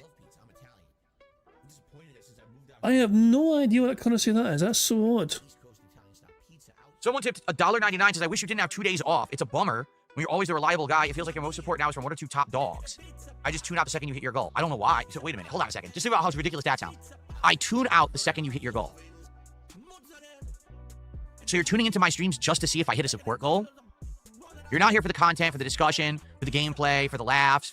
You're here to see if I hit my goal. You are a bizarre individual. Seriously, that's just weird to me. So thanks for $2. I don't know what to tell you. By the way, I deserve as many days off as I can take. I really do. I work more than most content creators on the internet and have for over 15 years. So if I can have an extra day off with my wife and I can take it, I will. Okay. Thanks for $2. Weird. Abdullah has done a super chat. However, I have to do a currency conversion here, so hold on 1 second. It was $17.99 AED, which is the equivalent of $4.90 USD. So thank you for that, Abdullah. I'm hitting all the wrong buttons today, I think. But, okay. I must be putting my fingers on the wrong keys or something. We're at 182 now. Is that the biggest super chat? No. Absolutely not, since there was $151. So thanks, Abdullah. Abdullah says, thank God that you skipped Borderlands 4 on PC. It's actually a complete dud. The game just keeps crashing nonstop. It's unplayable. I paid $129.99, and I feel robbed. Wow. That sucks. I guess you got the better version of the game, like the deluxe version of the game or whatever. I have heard horror stories about this game running like crap on PC for some reason. You know what? I'm going to say this. Who fucking Now it cares? says Final Swish? For goodness sakes. It's because I can't read this font. What's wrong with Final Swish? That's a good name, actually. The Final Swish. All right, I fixed it. Final Wish. There we go. Okay. It's funny because it was about a year ago, just over a year ago now, that I became a primarily PC gamer, correct? I started playing everything on my gaming PC that I could. You know, there's games I have played on PS5. There's a few I played on Switch. But for the most part, I'm playing everything on my gaming PC, right? And one of the horror stories that I always heard from back in the day was, hey, PC ports just seem to have problems with optimization issues at launch. It's ridiculous. It's like game after game after game. It'll run decently on console at launch, but it won't run properly on PC. That was one of the reasons why I really dragged my feet to become a PC gamer, was because I just wanted my setup to work. And I was nervous that if I became a PC gamer, what do you mean I spelled Final Wish wrong again? That's it. That's it. Okay, if it's not spelled properly this time, I don't care. I want to do my show. I've had enough. Okay, so that's one of the reasons why I dragged my feet to become a PC gamer. I just wanted my setup to work. When I turn on my stuff, I just want to play. I don't want to have to mess around with a million settings. Oh no, the game's crashing, change this configuration. I will say this, okay? For the most part, it hasn't been a major concern. Have there been some issues? There have. There's been a few games that when we went to play them, there's been like a frame rate issue. So we have to mess with the settings and turn on DLSS and have it go to performance mode, right? Then all of a sudden it frame generates and now it looks good. There's been a couple games where they have crashed. That's true. That's happened to me. Remember with RoboCop's DLC, we couldn't even play it. We tried and the thing literally had a soft lock. I take that back, a hard lock, where you go to the certain console, the game would just close. And it happened 3 times, I said enough, and I stopped playing it, and we never went back to it. So, there are issues. I would say, I guess I've been lucky, because for the most part, most of the games that I have played haven't had a major issue. We can easily configure it and get it to work within a few minutes. But, it seems like now, a year later, we're starting to see this problem creep up, where it's being consistent problems with PC optimization of new games, and that's sad. You know, I remember last year, like, the one game that was really bad was Star Wars Outlaws. That game ran like complete ass in the open world, and that's like the major part of the game, so it was like pathetic. And then after that, there wasn't many problems at all for most of the year. This year, we've had a few issues on and off, but once we tweak this stuff, it's fine. But yeah, so I'm definitely hearing issues. I guess from what I'm to understand, and of course, I could be wrong, this is what I hear, it has something to do with Unreal Engine 5. That all game developers now are like shifting over to this Unreal Engine 5 to make their games. And the problem with that is it's like having issues with optimization and consistency. And I guess what I'll say is this, right? I guess this has to definitely show the strength of having your own engine. Like, for example, Capcom. All their games are in their own engine, RE engine. They designed that engine, right? So that's unique to them. It's their baby. They can work with it to make it be beautiful for their games, and that's that. They're not paying to license someone else's engine to use it for their game development. So since they have control over it, they master it. As opposed to these other companies, they're like, well, we're paying to use the engine. That skips a whole bunch of work for us. We're not using our own proprietary engine, so now we can get to work on the game. Well, that's great, but apparently the engine just isn't working so well. So now you have game after game that's having all of these issues at launch, and that's a problem, right? So hopefully this will get resolved. I'm starting to feel it too, where there's been quite a few games recently. Metal Gear Solid Delta was one, where I tried to play it without any of the special options. It was awful. The frame rate was terrible. Then I turned on the DLSS of my NVIDIA graphics card, and all of a sudden the issue was fixed, right? So there you go. Okay. So there's another strange currency, a TRY, the try currency. And they're saying, like, unfortunately, some of us outside the USA don't have multi-currency like USD. We are trying to help. Let's keep going. Thank you, Abdullah, by the way. Appreciate that. I'm sorry to hear that Borderlands 4 is a bust for you. Old Ugly Bastard did a $2 super chat. The problem is 100% Unreal Engine 5, is it? Well, there you go. It just seems to me like every single game that's having the issue is an Unreal Engine issue. It's not oh, you know, a random game that isn't using Unreal is having the issue. It's like every game that uses Unreal 5 has the issue. And then Mr. Bun the Juice did a TRY55 currency super chat. Hold on while I convert that one. That's $1.33. Unfortunately, some of us outside the USA don't have multi-currency, so we're trying to help. It's all good. Hey, listen, it's all fine. If I have to do the currency conversion, I'll do it. Just please understand that I only shout out stuff that is $1 or more. I'm not going to start shouting out 25 cents and stuff because then people will try to take advantage and stuff. Okay. But if you give him support that way and it's 25 cents, he'll just ban you. Like, how fucking dare you give Phil money and it's only worth 25 fucking cents? Even if it's worth a lot more to you, if it's only worth fucking 25 cents American, he will ban your ass if it's under $1. Okay. Cool.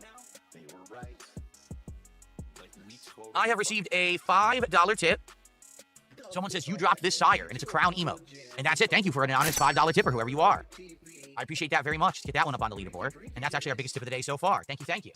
Fucking inflatable fucking crown. Awesome momentum, guys. Already hitting a goal, and it looks like we're on pace to maybe hit another one. Hey, if we hit another goal on the stream, that's amazing. Then tonight, if we hit a goal on the American Truck Sim stream, it means we 100% lock in to doing DSP Tries at Katsu Burger tomorrow, okay? And, to be honest, I think what we got to do is figure out what's the next DSP Tries it after, because we're going to be doing Katsu Burger sooner rather than later, right? So I don't know what you guys think, if there anything is out there right now that's interesting to you. Like, McDonald's has a new golden sauce. Big deal. It's a golden dipping sauce for, like, nuggets and stuff. I haven't really heard of much. I think Burger King has an onion Whopper that's literally the same fucking burger you've eaten 100 times. It's called the Rodeo Burger, only it's a Whopper now, so it's not actually a new sandwich.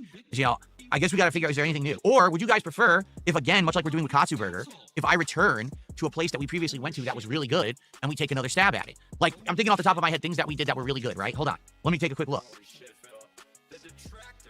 So taking a look at the DSP Tries-Its. Shut up, Phil. Taking a look at the DSP Tries-Its that we have done over the last year.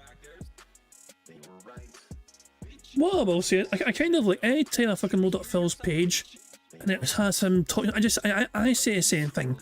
As soon as I load up Phil's page and I hear him talking, I also say, shut up, Phil. So it's nice that even Phil Burnell is fed up with Phil Burnell automatically fucking speaking when you open up YouTube. I would say, let's take a look here. The Katsu Burger was definitely one of the best of the revival, I would say. Man, there were some bad ones. I remember that Indian fusion pizza I did. That was disgusting. Not very good at all. I would say Chick-fil-A was good. The couple times that we did Chick-fil-A, it was pretty good. And I do believe they have a new pretzel sandwich, so maybe that's a possibility. Oh, yeah. Do you remember at the very beginning of this year, we did Arby's? And shockingly enough, Arby's burgers were good? I was blown away that they were actually good. I think the Papa John's was okay. We did Papa John's at one point, and it was just okay. One thing that we liked was the British cuisine when I did the meat pies, but the problem with that place is that unlike Katsu Burger, they have a very limited menu, so if I were to order again, it would just be more meat pies. They don't really have anything else. It's not like they have a giant menu where we can say, oh, let's do bangers and mash, or let's do mushy peas. They don't have any of that. They only have, like, meat pies, so that probably wouldn't be so interesting if we went back. Little Caesars was good, shockingly. But the thing is, we looked, and Little Caesars did have a special pizza, but it was just Fantastic Four pizza, which, by the way, the movie flopped, which is pretty crazy to think that a Marvel movie flopped, but it did. An actual major new one. It wasn't like a girl power movie. It was actually like a major installment, and it didn't do so well. But we haven't looked at Little Caesars in a while. We haven't gone up. Well, we did go to Popeyes recently. Let's see. So, yeah, so I would say... Oh, you know what was really good? But we just did this like 3 months ago. Jollibee. Do you remember how good Jollibee was? I was shocked and blown away at how good Jollibee actually was. I couldn't believe that it was as good as it was, actually. So maybe Jollibee. So those are ones that I would say I consider returning to. Either Jollibee, or maybe Chick-fil-A, or maybe Little Caesars, or maybe Arby's. Those are the ones that we haven't done in a while that might be good to go back, okay? There you go. We did do fish and chips, Squirtle. There was a place called Salty Blue, so we did fish and chips recently, actually. It was only like maybe 4 months ago. So, anyway, if you guys have any ideas, I'm all ears. I would love to hear your thoughts on what should be the next DSP Tries It, because if we don't figure that out, we won't know what we're working toward, and it looks like we're going to be doing it maybe tomorrow, this Katsu Burger, okay? Okay. Okay, did I get any Cutwater drinks? No, I did not. I didn't get anything new. The thing is, I have an accumulation of drinks now. In my garage, I have a storage cabinet where I've been putting, like, overstock stuff, and I have, like, all these Smirnoff ice drinks. I have those beers that we got for the international flight of beers. I have to drink through what I have. I can't keep buying more drinks. I'm going to have 100 drinks I'm never going to drink. So I'm going to drink through what I have today. We're probably going to have either those Smirnoff drinks or maybe a beer tonight on the American Truck Sim stream, okay? Okay, so thank you guys for the early support. You guys are absolutely amazing. I appreciate it very, very much. FYI, really quick schedule. Today it's Chronos, The New Dawn, right after this podcast ends. 2.5 to 3 hours of progress. I'm excited to jump back into the game. It's been a little bit because we've been focusing on Silksong for a while, but Chronos is a great game. So I'm having a great time with it. So I can't wait for more today. tonight, American Truck Sim returns on the late stream. That is absolutely amazing. So I hope you'll come and show up and hang out and support. We'll have some good conversation. I'll have a couple drinks. Who knows where we'll end up? You never know. Okay, that'll be fun. Tomorrow, Hollow Knight Silksong will be the daytime stream, and I'm not doing a podcast tomorrow. So it's going to be a major stream of Silksong progress where we're going to go into new... Well, that's a fucking revelation to me. So there's no podcast tomorrow. So tomorrow is going to be a 3x3 bingo card instead. areas, explore, fight bosses, level up, all the fun stuff that we've been doing. I cannot wait for more Silksong tomorrow. Tomorrow night will be the conclusion of the Gears of War Reloaded hardcore campaign. And if we have extra time, then we'll maybe jump into the multiplayer. On Tuesday, it'll be a podcast and then Suikoden 2 HD continuing on. So I hope you'll come for the one chill stream of Suikoden we're doing. And then that night, we're going to be doing Chronos The New Dawn as a late night stream. You know, I say, well, why are you doing Chronos as a late stream? This is only a 4-day week, and if I don't do it as a late stream, we're not playing it again, and I want to play it twice. So Chronos is the late stream on Tuesday, and then Wednesday, final day of the week, Hollow Knight again, and we may do Gears of War multiplayer, or I may just leave it as an open night. We may just do a open chill with Phil night, where we just hang out and enjoy each other's company. I'm not sure what we want to do on Wednesday night yet. I'm kind of just purposefully leaving it open to kind of mess around a little bit, all right? Now, that's it. I'm not here Thursday or Friday, but man, next week is crazy. Next week, within a few days, we have to try to make maximum progress in both Silksong, Suikoden 2, and Chronos, because coming up, we got the releases of Silent Hill F, as well as Sonic Crossworld Racing, and they both come out on September 25th. Then on September 26th, which is a Friday, it is my marathon, the worst games ever. We'll be playing a good variety of fun games during that day, including Kung Fu mashups, Bubsy platforming, the worst driving game ever, Big Rigs, and more. It's going to be a very hilarious stream where we just try awful games and laugh at how bad they are while we drink and have a good time together. It should be a good, fun, social time, okay? Someone just said, play the Donkey Kong DLC. No. For those who don't know, Donkey Kong Bonanza already has a paid-for DLC. It's $20. And you want to know what it is? Donkey Kong Island from Donkey Kong Country, but there's nothing new. You just go around the island and there's like Easter egg references and shit. There's nothing there. And everyone's like, this totally was in the main game and they took it out to sell DLC. Yeah. That's Nintendo's way. I'm telling you right now, this is the way Nintendo will operate moving forward. Just like how they announced during the Nintendo Direct last week, like another bunch of new amiibos, and every amiibo is $40 for no reason. Like, why do you think, I want to think about this. Why do you think they're charging $40 for amiibos? Is it because of the Trump tariffs dramatically increasing the cost of amiibos? Is it because of inflation? No. Nintendo is overcharging you and nickel and diming you because you keep paying them. If people would stop paying Nintendo, then Nintendo would stop doing this. But the problem is, everyone keeps saying, oh, okay, if Nintendo wants it, I'll just give them whatever they want. If Nintendo wants to sell us a second version of the Switch called the OLED, then we'll buy it. If Nintendo wants to sell us a whole bunch of tiny pieces of worthless plastic that don't actually do anything for $40 a pop, I'll buy it. If Nintendo wants to sell a $20 DLC for a game that itself was underwhelming, I'll buy it anyway. You know what I'm saying? So that's the problem. If you enable Nintendo, Nintendo will take advantage. They've shown it time and time again. They will take advantage of their customer base. They don't have respect for the gamer. They just don't.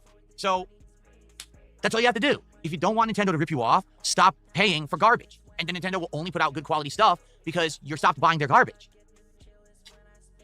It's that simple. Okay.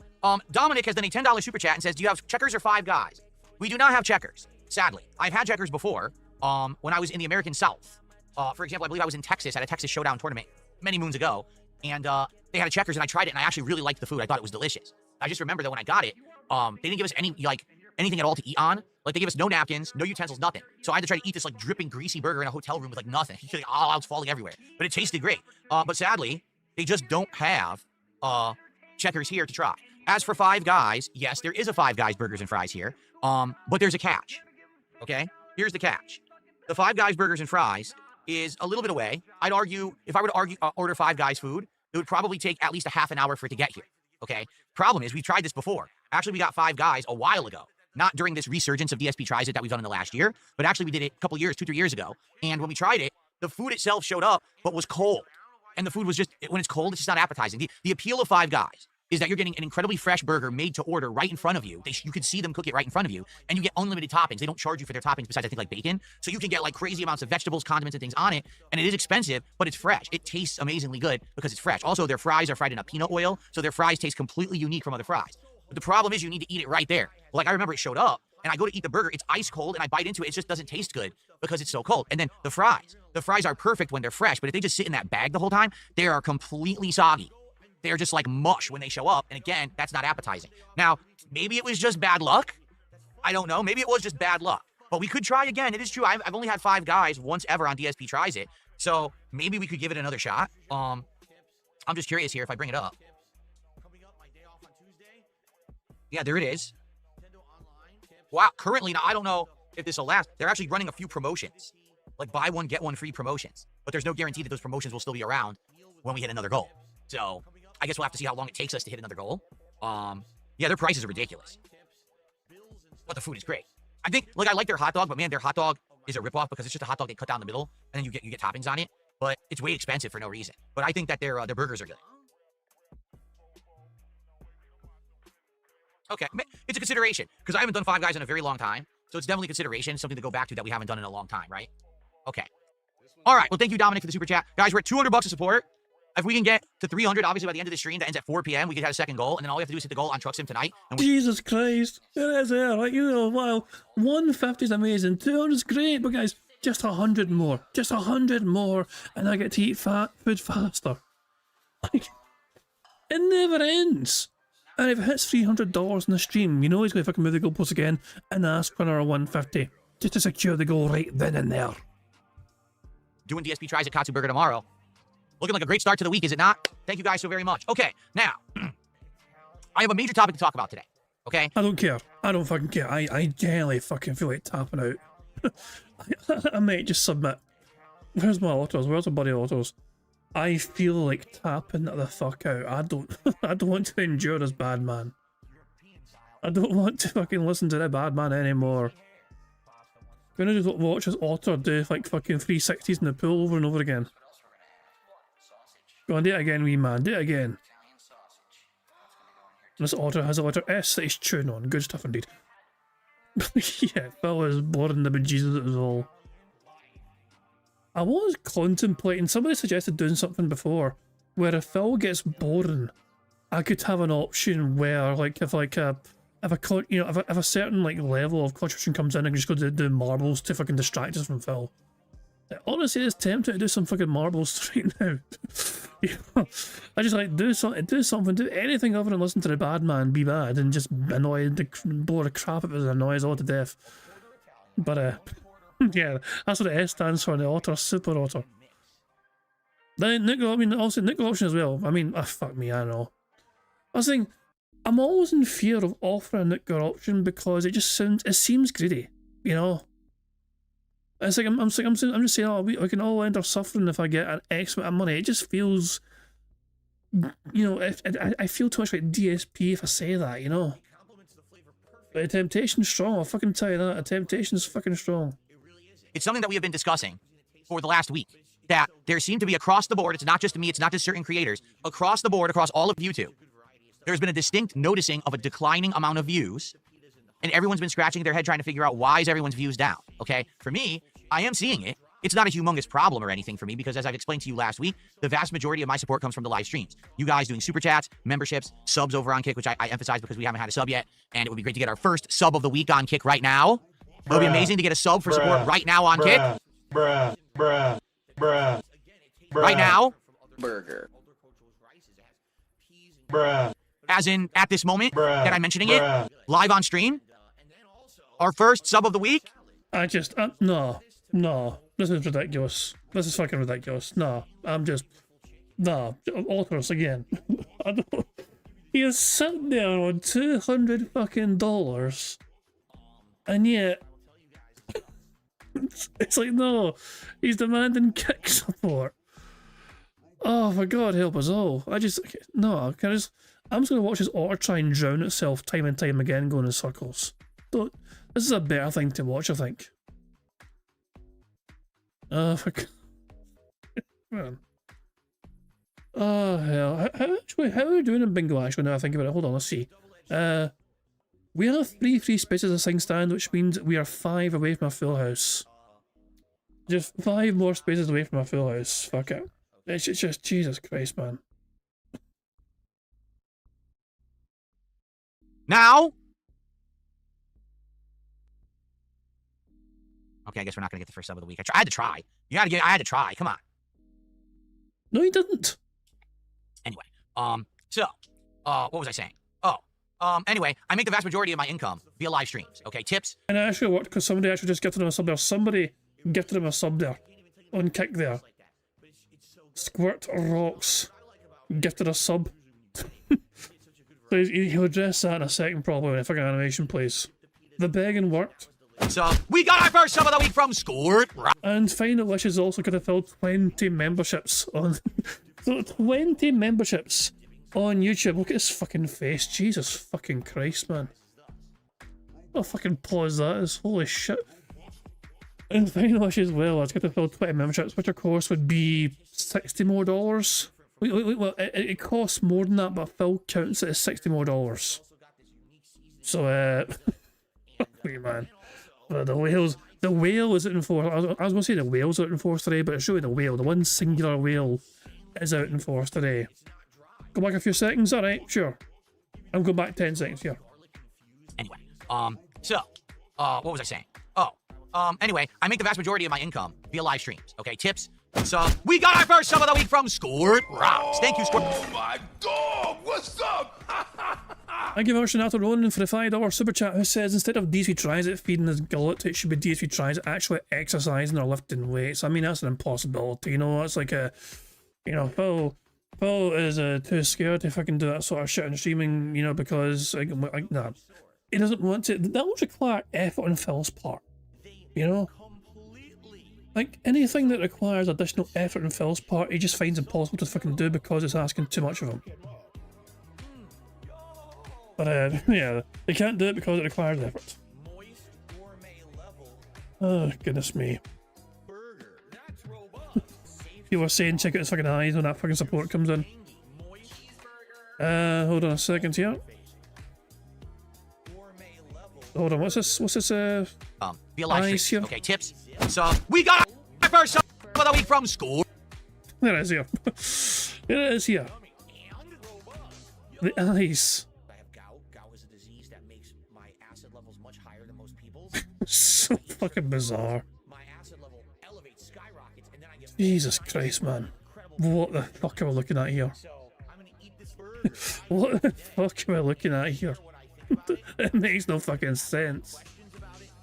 This face makes no fucking sense whatsoever.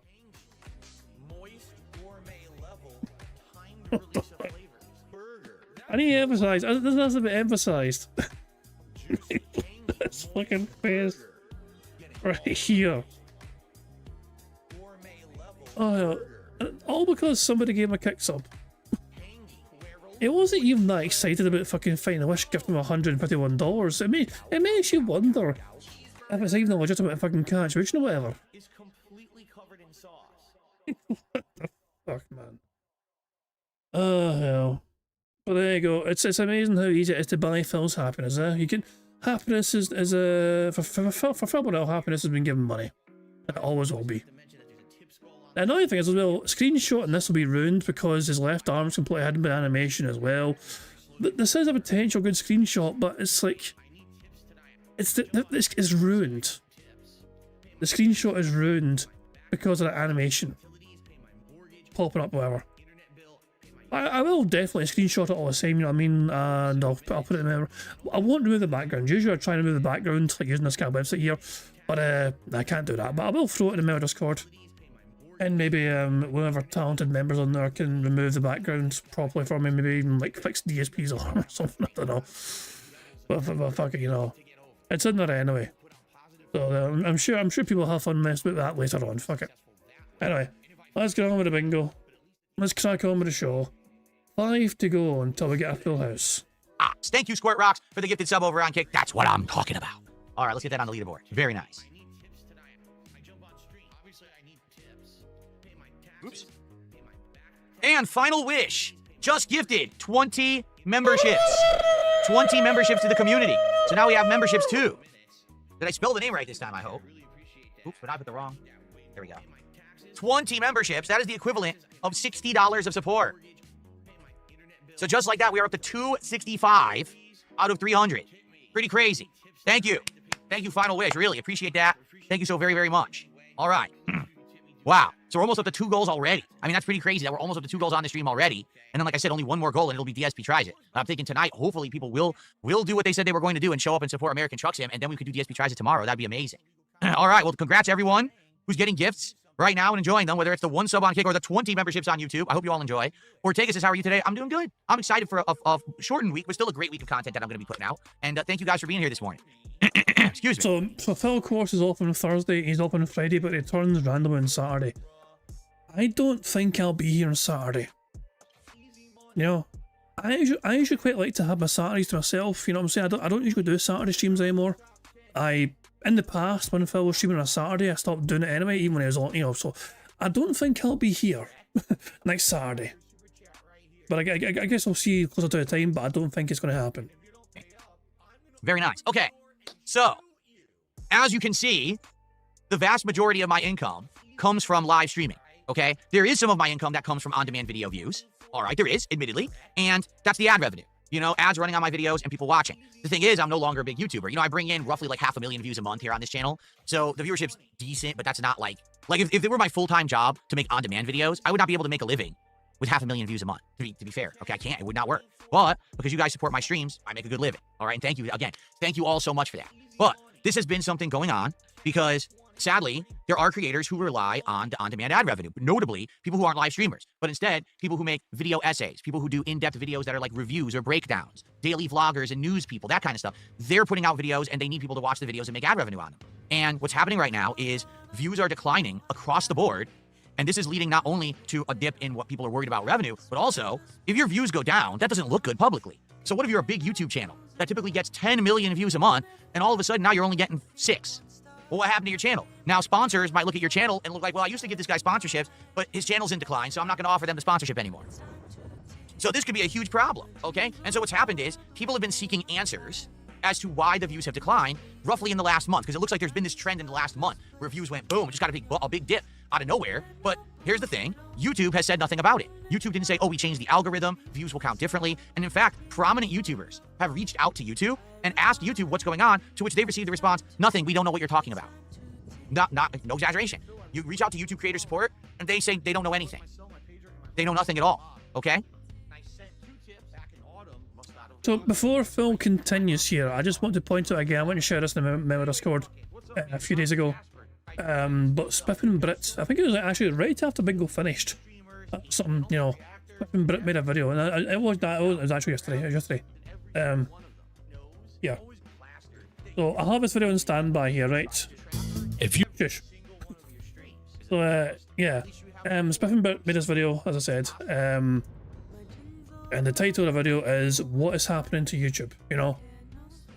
And content creators featured in this video, blah, blah, blah, you know, so he talks about some creators in this video, whatever, but I don't know. DSP's not mentioned, don't worry, DSP's not even fucking mentioned whatsoever. But yeah, basically he discloses what he found himself was the answers to what was going on. You know what I mean? Yeah, he addresses the problem, he addresses the situation, he addresses some of the rumors as well, you know what I mean? It's a very interesting video, you know? You know, why YouTube is dying, is it restricted mode, who do we blame, what's breaking the algorithm, and then he ends it with saying what's the most important part of YouTube is, you know, so, but yeah, so, we'll have that in standby here. Let's see what Phil's going to say, because remember, Phil says that the answer's been found. I want to hear Phil's answer first as to what caused it. So, YouTubers have taken the matter into their own hands to figure out, alright, and I don't blame them.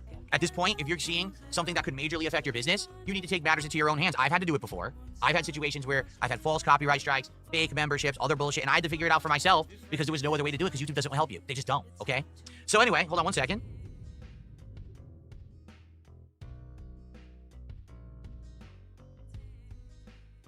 Someone tipped $2 says, gasps, sorry, sire, I was looking for this sub, but I couldn't find him. I'll make sure he hits the gallows tomorrow. I have no idea what that's in reference to, but thanks for $2. I'm lost. I guess it's supposed to be a reference or a joke, and I don't get it. Anyway, thanks for $2. All right. Okay.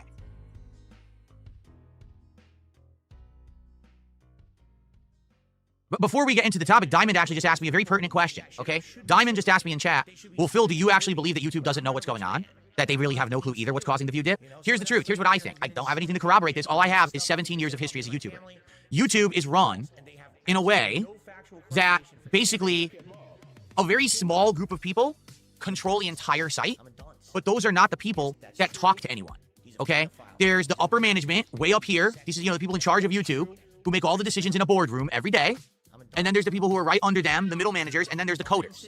All those people are at the top of YouTube, and none of them have transparency whatsoever to anyone who uses the website.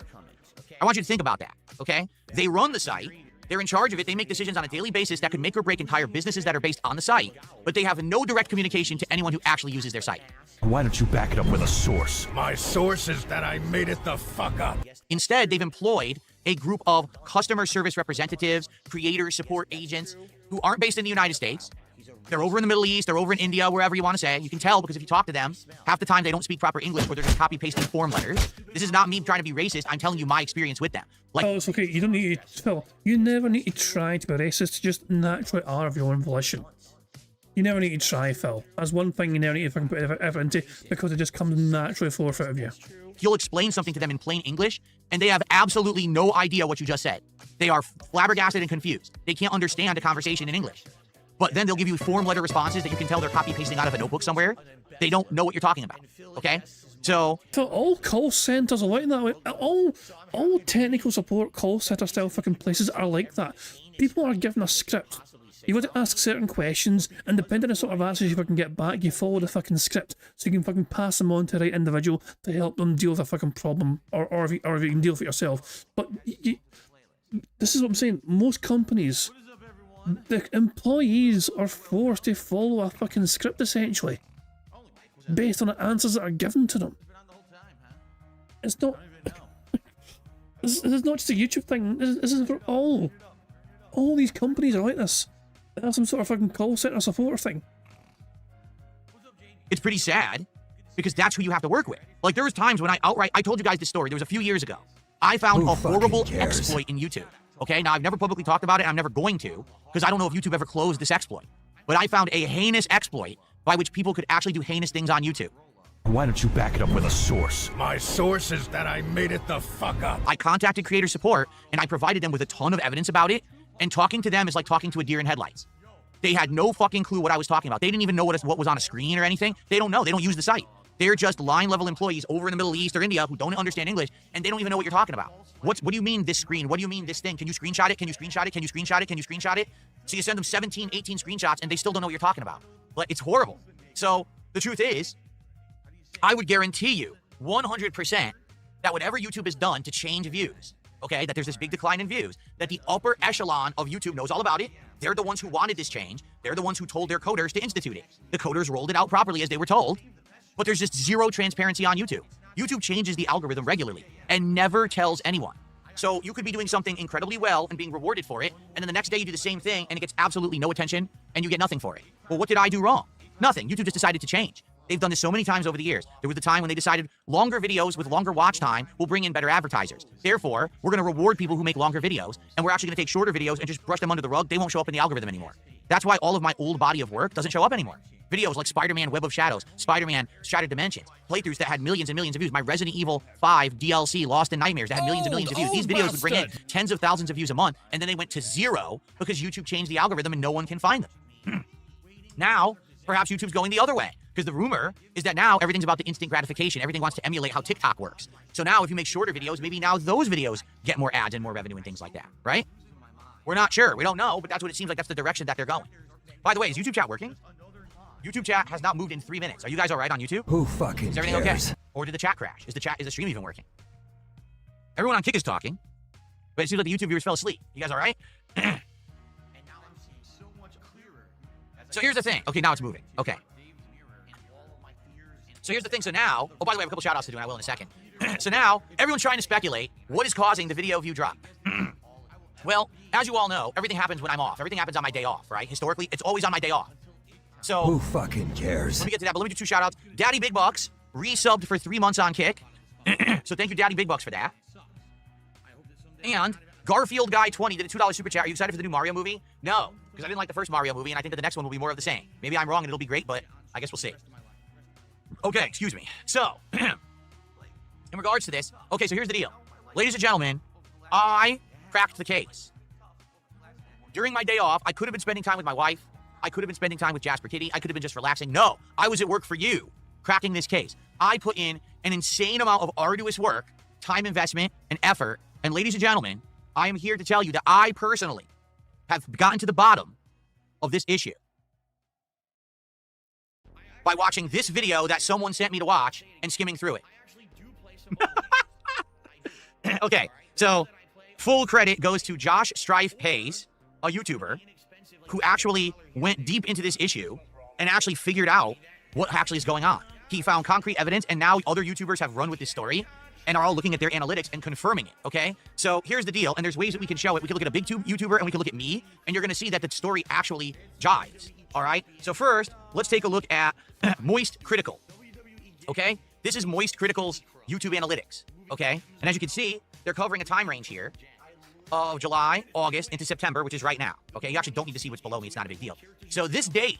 I would say it is, like, you're hiding the most pertinent data because obviously you're fucking hiding the part of the data where it dips. You are in the way, Phil. Remove yourself from being in the way. Right here is August 10th, 2025, okay? Now, as you'll see right here, YouTube breaks down video views into 4 different categories, all right? Computer, TV, mobile phone, and tablet. What I'm assuming is that it can identify how you're watching, and depending on how you're watching, it probably delivers advertisements differently. Like an ad that runs well on a mobile phone versus an ad that might run better on a computer versus an ad that might run on a tablet, or TV is probably the crappiest of all because a lot of TV apps are really shitty and barely work. So this is how views are captured, each represented by a different color of line on the chart. Mobile phone views are always the most, not shocking. Everyone has a smartphone, and most people watching content on the internet are actually watching it on their phones today. As you can see, computer is about 2nd place, which is the green line here. TV is 3rd place, and then lastly, tablets, because not a lot of people use tablets anymore. I'm probably one of the few that does, but I use a tablet to watch some videos. So as you can see, up until August 10th, this is the way that it broke down. Always, it was mobile phones on top, then PC desktops, then the TV apps, and then tablets. But something bizarre happened on the 10th to the 11th and 12th, and take a look at what has happened here. Phones are the same, TV is the same, tablets are the same. But look what just happened with computer views. Computer views tanked. They went from 1.6 million for Charlie down to only 1 million. In fact, for him, some days, they're claiming more people watched his videos on a television app than on a desktop computer. Are you aware that on August 10th, everyone's desktop computers simultaneously combusted, so no one can watch videos on a desktop computer anymore? I'm not aware of that. Okay?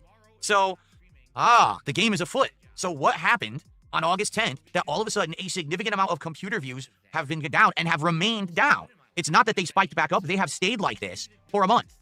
Okay? So that's Charlie's views on his Moist Critical channel, or Penguin's channel, whatever the hell it is on YouTube. Here's actually me.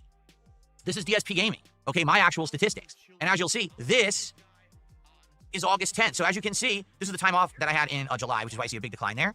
As you can see, the green line, which is desktop views, was always above the TV line by a good amount, too. And then all of a sudden, here's the date, August 10th.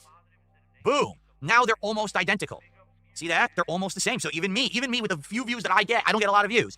Even the few views that I get, I'm seeing exactly the same thing happen. But what happened to you well before, though? Because look in July. July actually fucking had more views, it seems like, for the orange line they did for it. So, yeah.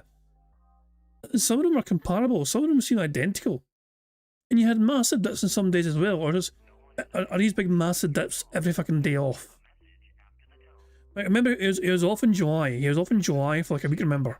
So that's here. This dip here probably correlates with his fucking time off in July, I imagine. So anyway, this kind of dip here. And I came back and big massive dip here. And I came back, massive dip, and big massive dip, and big massive dip. Okay, Phil, go on. So, go on. Please explain further, Phil. What was it? Me, as is happening to everybody else. These PC/desktop computer views are significantly decreased out of nowhere. Okay? So, here's the question, all right? What happened to PC/desktop computer views? And the thing is, a lot of people are speculating, and I think that the answer is incredibly simple, and people may be over-speculating.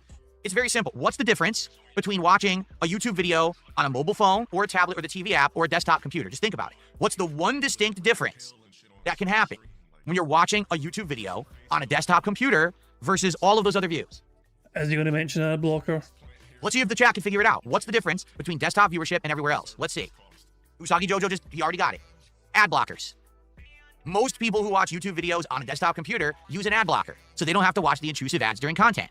So I think what's happened is YouTube for years have tried to make it so that their ads get around ad blockers. But every single time that they do a change, the ad blocking programs then also update and just block the new way that they deliver ads. And this has happened time in, time out for something like 5-6 years straight. YouTube has not been able to code around the problem of ad blockers. So I think what's finally happened, definitively, YouTube has said, we're just no longer going to count anyone who blocks ads.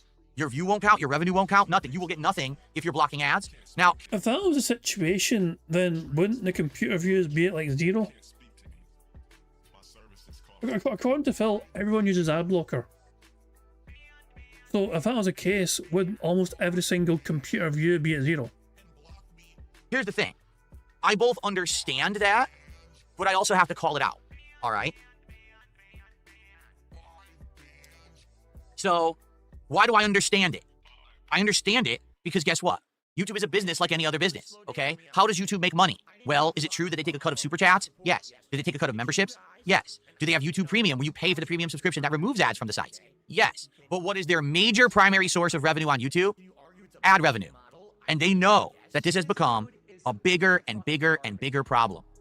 Conduction says, even if this is true, I use ad block, I'm not ashamed. I agree with you. I'm still using uBlock Origin. So yeah, I refuse. I don't. Yeah, if I'm watching YouTube, I don't want to fucking watch ads. So yeah, this is why. See, I'm always been pro ad blocker. You know what I mean? And this is also why I don't have ads on my own content on here, because it'd be massively hypocritical of me.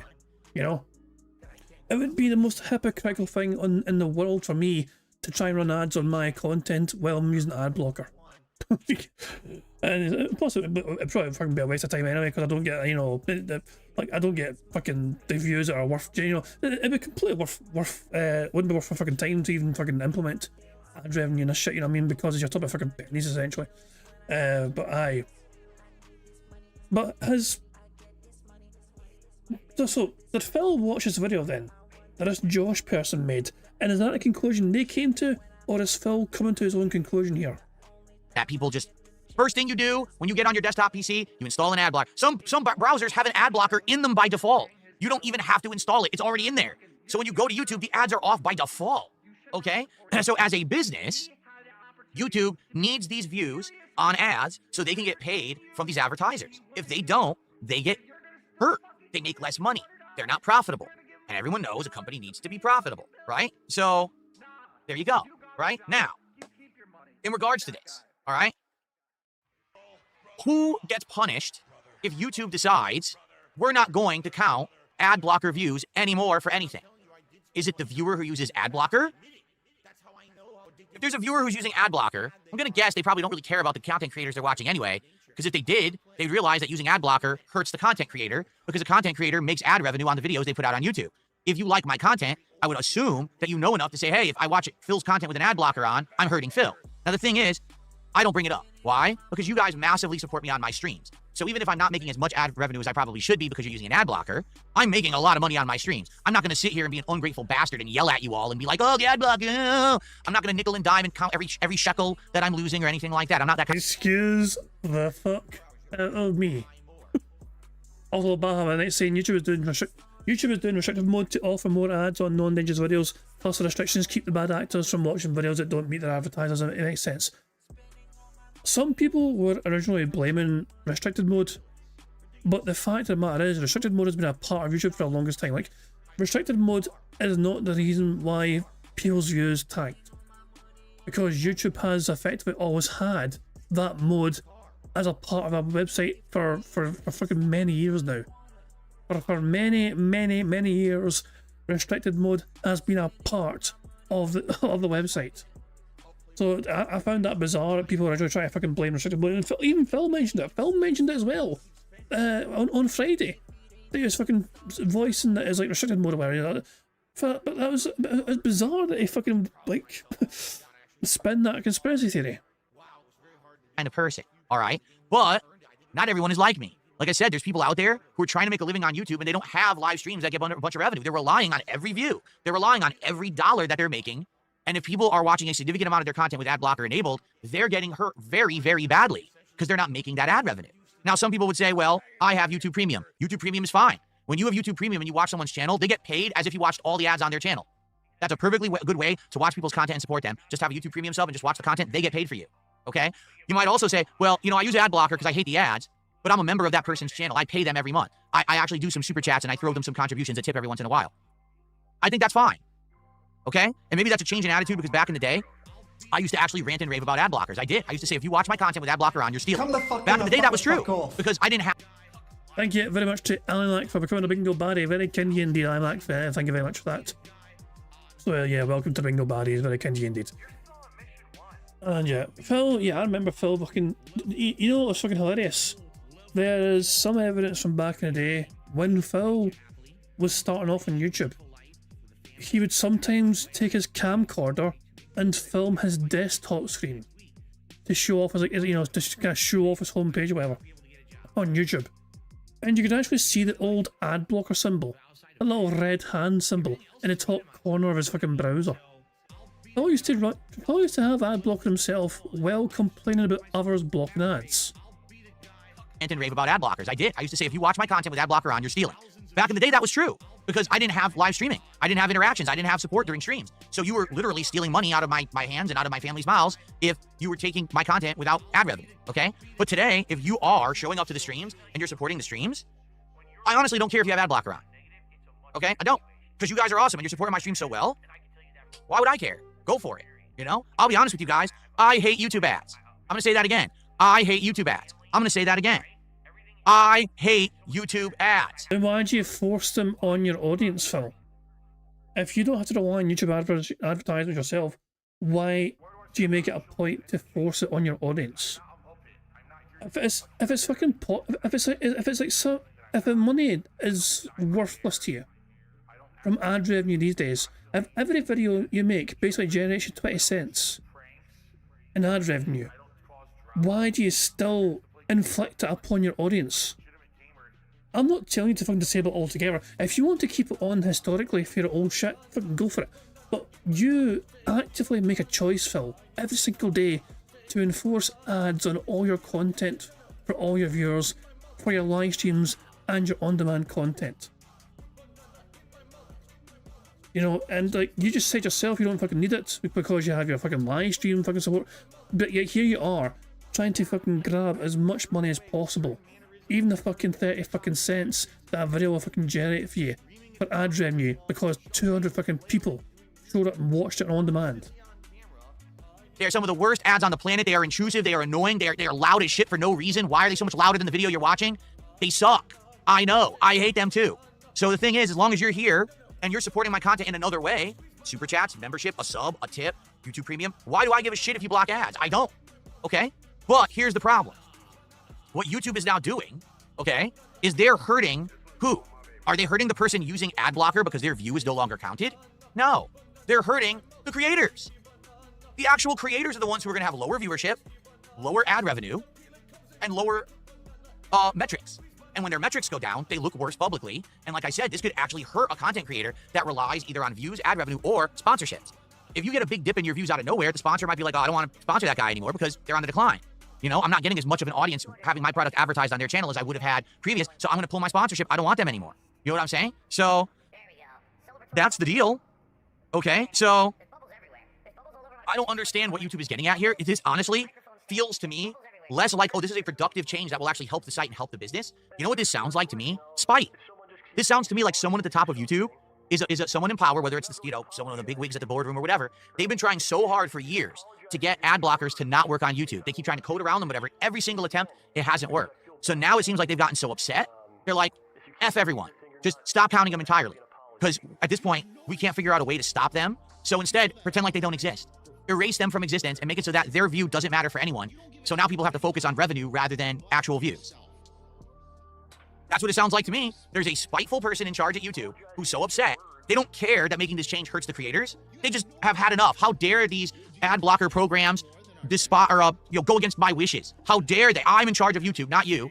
And I say that anything that makes money is good. And if you're watching and you're not making me money, it's bad. So therefore, erase your existence from YouTube. No views may count. So it's the only thing that makes sense. You know, you could say, oh, what about the age verification thing? That's across the board. The age verification thing is not just desktop users. That's on every version of YouTube. So although you can argue maybe that's accountable for a little bit of the dip in viewership, the distinct difference we just saw on those charts, that the PC/desktop viewers declined by 1/3, The only thing there that's in common is ad block. That's it. That's the only difference.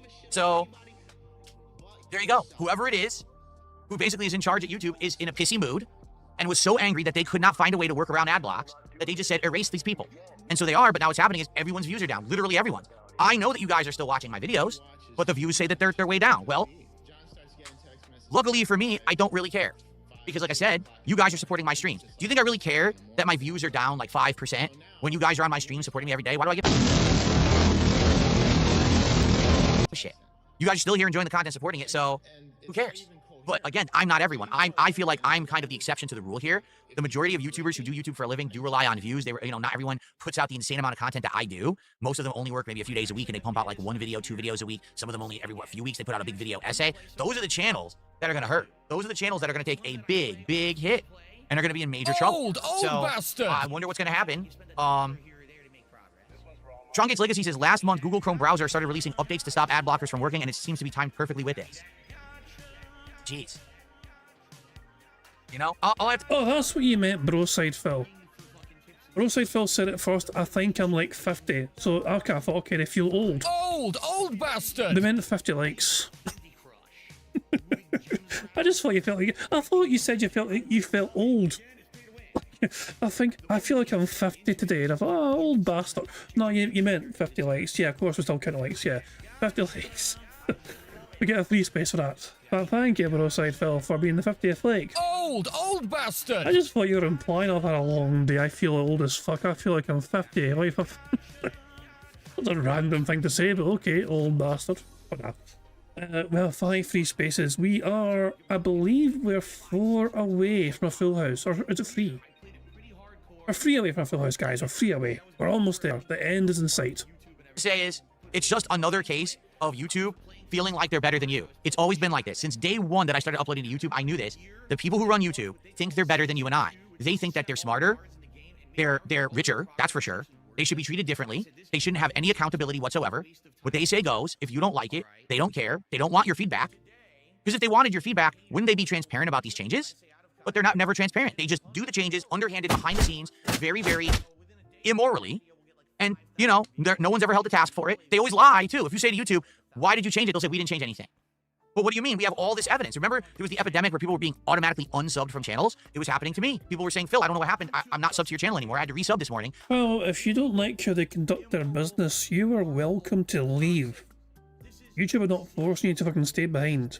If you do not like how YouTube operates their business that you fucking rely on and use on a daily fucking basis, then you know exactly what to fucking do. You can just fucking walk the fuck away, go elsewhere, take your business elsewhere, and your audience's money elsewhere.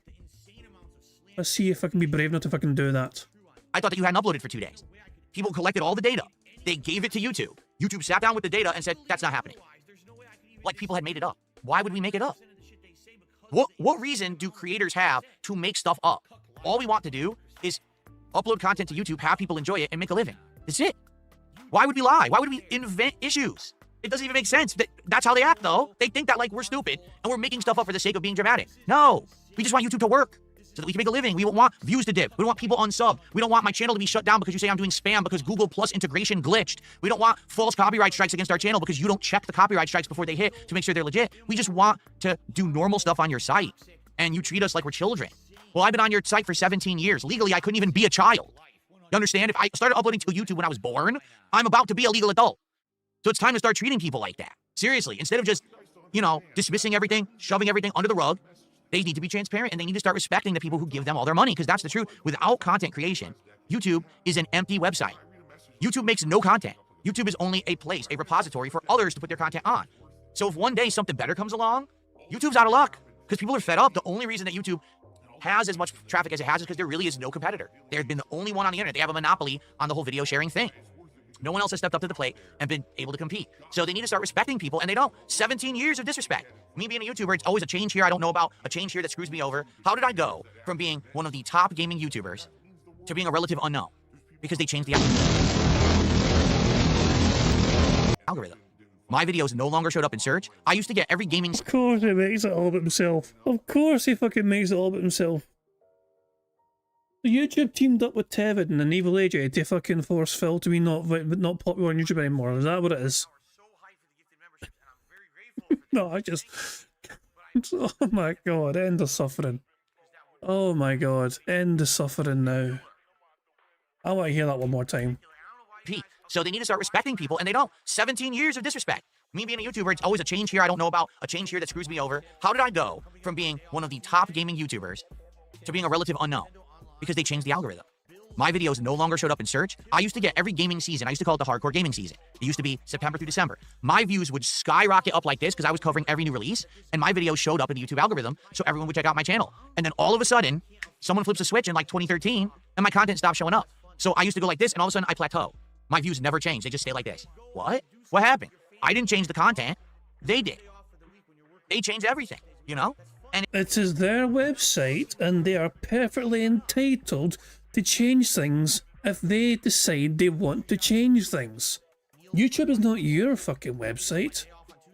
It is their website. Like, you like, as I felt, just, if you're so super duper upset with how YouTube conducts their business, fuck off. Go elsewhere. Go back to Twitch. Stay on Kick. Be exclusive on Kick or whatever. Go to Rumble or something.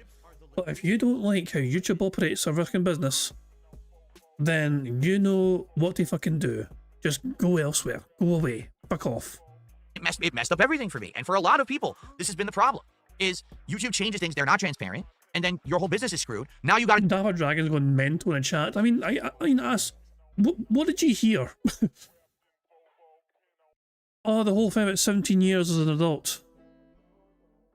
I mean, to him, obviously, I know it depends where you are in the world. Obviously, you know, in the UK, it's like 18-year-old, well, 16 years old. You can technically move out your home and just like fucking get your own place, whatever. 18, you can start drinking and votes and all that shit, you know. But yeah, but Phil saying 17 years old as an adult. He did kind of say that, yeah.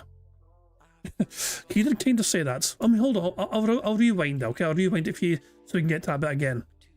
For the sake of being dramatic. No, we just want YouTube to work so that we can make a living. We don't want views to dip. We don't want people unsubbed. We don't want my channel to be shut down because you say I'm doing spam because Google Plus integration glitched. We don't want false copyright strikes against our channel because you don't check the copyright strikes before they hit to make sure they're legit. We just want to do normal stuff on your site, and you treat us like we're children.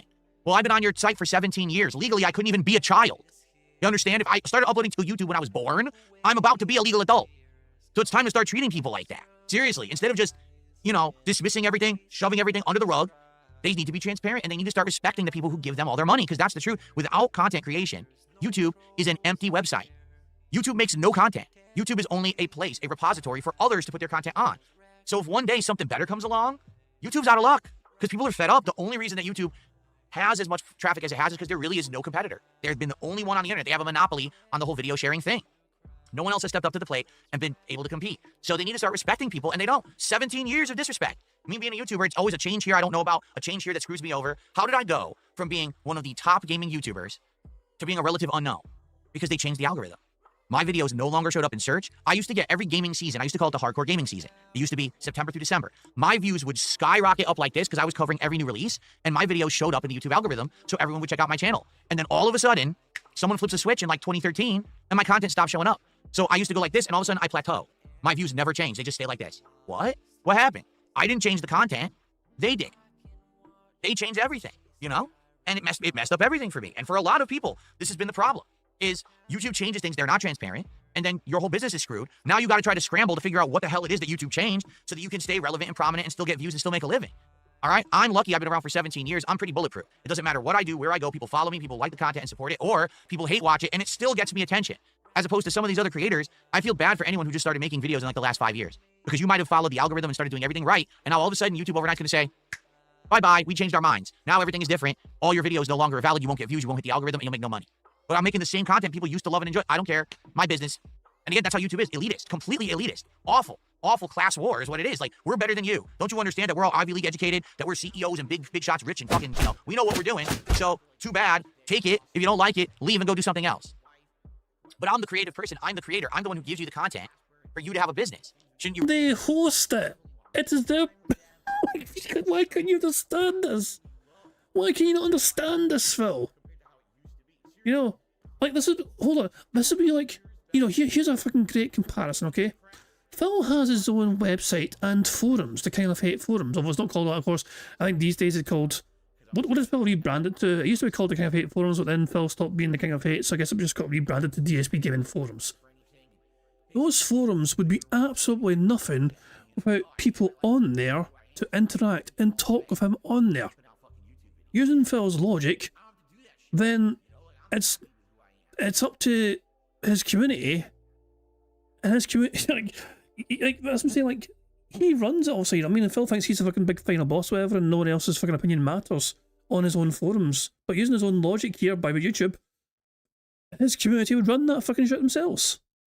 Because they fucking create the content for the forums to fucking exist in the fucking first place. Respect me? No, they don't care. Until that attitude changes, I don't think that YouTube will ever be a good place. It'll just be the place that we have to kind of put up with because it's the only place, right? It really is when you really think about it. I will say this. YouTube's not the worst. By hands down, Twitch is the worst. Twitch is absolutely the worst place to work, the most unprofessional, at least on YouTube, for all of their nonsense, all right? They have systems in place to make sure that you don't get screwed. They have systems in place to make sure that there's not rampant abuse, right? There's many times when people have tried to take me down, but YouTube said, no, we're not going to take his whole channel down. We'll just leave it in the suspended state and give him a chance to, like, fix it himself and stuff like that. And that's appreciated, because on Twitch, they just don't give a shit. They don't. They just take you right down. Even if you did nothing wrong, they take you right down. At least here you get a chance, you know? But there's always room for improvement, and the thing is, this is a huge problem for a lot of people. It's not for me, and I'm lucky and I'm grateful. Thank you to everyone out there who allows me to do what I love and not have to be affected by this, because this could have been a huge thing. Back in the day, if I wasn't a full-time interactive streamer and stream revenue wasn't my focus, this would have killed me. To get like a giant dip in views, and then you're not making as much, I would have been hurt very badly. But I'm the lucky one. I really am. Sadly, a lot of people right now are hurting, and that sucks. You know, people who are like, wow, I make 10 million views a month, but now I'm only getting 6. Well, dude, you lost almost half your revenue. That's not, you know, it's atrocious. And the thing that people don't realize, because this is what happened to me, when you start making a certain amount being a content creator, you then plan on the future being based on what you're making, right? So, oh, I'm going to spend this, I'm going to do this change, I'm going to invest this, and I'll... Okay, this right here. Okay, stop, guys. In case you kind of tuned out there and clocked out for a second here, I think this is very worthwhile paying attention to here, because Phil's about to fucking admit here that basically he has to live a certain lifestyle. He is given a certain amount of money, which means he expects to live a certain fucking lifestyle, and he's refusing to fucking change and adapt and lower his fucking standards because he used to fucking hold it. So basically, you assumed that sort of success is going to last forever, and now it isn't going to last forever. It's up to your audience to fucking make up for the fucking shortfall. Thing that people don't realize, because this is what happened to me, when you start making a certain amount being a content creator, you then plan on the future being based on what you're making, right? So, oh, I'm going to spend this, I'm going to do this change, I'm going to invest this, and now all of a sudden, overnight, half your revenue's gone. Now I can't afford what I was doing. Now what am I going to do? Because now I'm invested over here, I'm stuck with this over here. That's what happened to me, is that I moved across the country, I overspent, I had all this debt, and then I stopped making the money I was making, so I couldn't pay down the debt. This could end up being a whole new generation of content creators that are similar to the situation I was in, and that's not good. And again, who's responsible? Ultimately, you could say, well, is it the people watching with ad block? Yeah, but human nature is to get for free what you can get for free, right? Like, we know that. We know there's always going to be people who are trying to find the way around, the way to finagle this, to get this. So you have to kind of plan for that, right? My question is, why is YouTube punishing the creator for the actions of those that the creator cannot control? Creators cannot make you turn off ad blocker. If I said to you right now, please turn off ad blocker, would that make you do it? I don't think so. Probably not. I really don't think anyone gives a shit what I say, right? So why then is it the YouTube creator that gets punished with less views and revenue? That doesn't make sense. What they're doing isn't going to cause or solve the problem at all. It won't solve it for anyone. Again, it just seems like a spiteful move. I'm angry. Now, listen, I run this site, but now I can't get my way. I can't beat the ad blockers. So instead, screw everyone. Scorched earth that motherfucker. Does that sound like a way that someone who's in charge of a major company should be acting? Does that sound like they put any kind of moral thought into it or any kind of intelligent thought and said, man, maybe this could hurt a ton of people, we shouldn't do this? Or if we're going to do this change, let's tell everyone we're doing it. That way people know it's happening. So that way they can plan for this change and be ready for it and prepare for it. Not, oh, just do the change behind the scenes like we always do. Don't tell anyone. And if anyone asks about it, deny it. Say we didn't do it. Well, people are smarter than YouTube. People have found the evidence. They know what's going on. Now the question is, what's going to happen? I don't know. Okay. Usagi Jojo, it's like I said, he says less views, but I don't know about less revenue. I don't think that you got money for ad block views before, did you? Well, number one, YouTube Premium. YouTube Premium, if you had YouTube Premium, okay, you would get paid no matter what. Okay? That's a good thing. But a lot of people would have ad block on. Will they go to YouTube Premium? Let me put it this way. I think the major problem is going to be view count and sponsors. I don't necessarily know if this is going to affect ad revenue in a big way. I think this is going to affect view count and sponsors. Okay, view count. If your view count is down, people think something's wrong. You're someone who every time you put out a video, you get 100,000 views. Now it says you're only getting 60. What happened? I guess the content's worse, so I'm not going to check it out anymore, right? Or the worst thing, you're not showing up in the algorithm anymore because your views get less views. You're not getting pushed to the algorithm anymore. That's a huge concern for a lot of people. Okay, I don't get pushed to the algorithm, so I don't care. But for those who rely on that, that could hurt. The other thing is sponsors. Again, a lot of these people, these creators, are relying on sponsors. They need to get that sponsorship money to make ends meet. And now the sponsor will be like, dude, you took a dip in views. I'm not going to give you that sponsorship because you have way less of a viewer base now. And I don't think that the product's going to sell if you put it in your video. So sorry, sponsorship's off the table. You know, that's a huge problem. I received 2 subs over on Kick. First, we had Phil's best friend who gifted a sub. And then we had Hash Slinging Slasher. Hold on. Now, what friend being mentioned is good for us. 5 in a row. That's concerning. We are 2 away from a full house. Merce is asking what sparked this rant. Nothing really sparked it. Phil was planning to have his rant because Phil addressed it. Member bomb. My biggest fans are idiots. Oh, we've won bingo, thank God. Broside Phil's got a 10 memberships, which is 2 free spaces, which means we've won bingo, thank God. But I'll add those very soon. But addressing your point, Mercer, Phil talked about it on Friday, I believe, about YouTube. YouTube people talk about views being done or whatever. And because someone else found a solution as to when this issue happened and all that shit, he's having a rant about it, and basically, it's basically just an excuse for him to fucking rant and bitch and whine and moan about how YouTube conducts their fucking business and runs a fucking website. So nothing triggered us because Phil was always planning to rant and rave about this particular topic. So yeah, there was no super chat or tip whatever triggered this rant. It was a planned rant from Phil. And so yeah, Brosted Phil, thank you very much for getting 10 memberships for Kenny indeed, and congratulations to the following people for getting a membership. Congratulations to Flathead Round Teats Real, Hazelton 316, Mountain Dew 64, Baitmaster Jeff 69, Jordan, Aisha Moto, PW Dubs, Guerra, AJ Works, and Sadar. So if you just got a membership there, make sure you thank Broside Phil for gifting you a membership, and of course thank you Broside Phil for gifting those memberships. Very Kenny indeed, and it means we've won bingo. We have 7 free spaces and we can count off now. Burger. There we go. Full house. Oh boy, how exciting. Anyway, we have won bingo, victorious in bingo. We get to escape the bad man and his awful fucking bizarre ranting and raving. Of course, it adds $10 more to the bingo prize fund as well. Thank God. Thank God that garbage is over. Now, it's kind of funny because, as I said, Spiff and Brit made a video yesterday, I believe, about this very topic, about all the content creators complaining about this shit, you know? 23-minute long video, and I thought it was a very interesting video. And I'll throw a link in the chat right now to you guys. You guys can check it yourselves right now if you want. And I'll play the start of the video. I'll play out the first like a minute or so.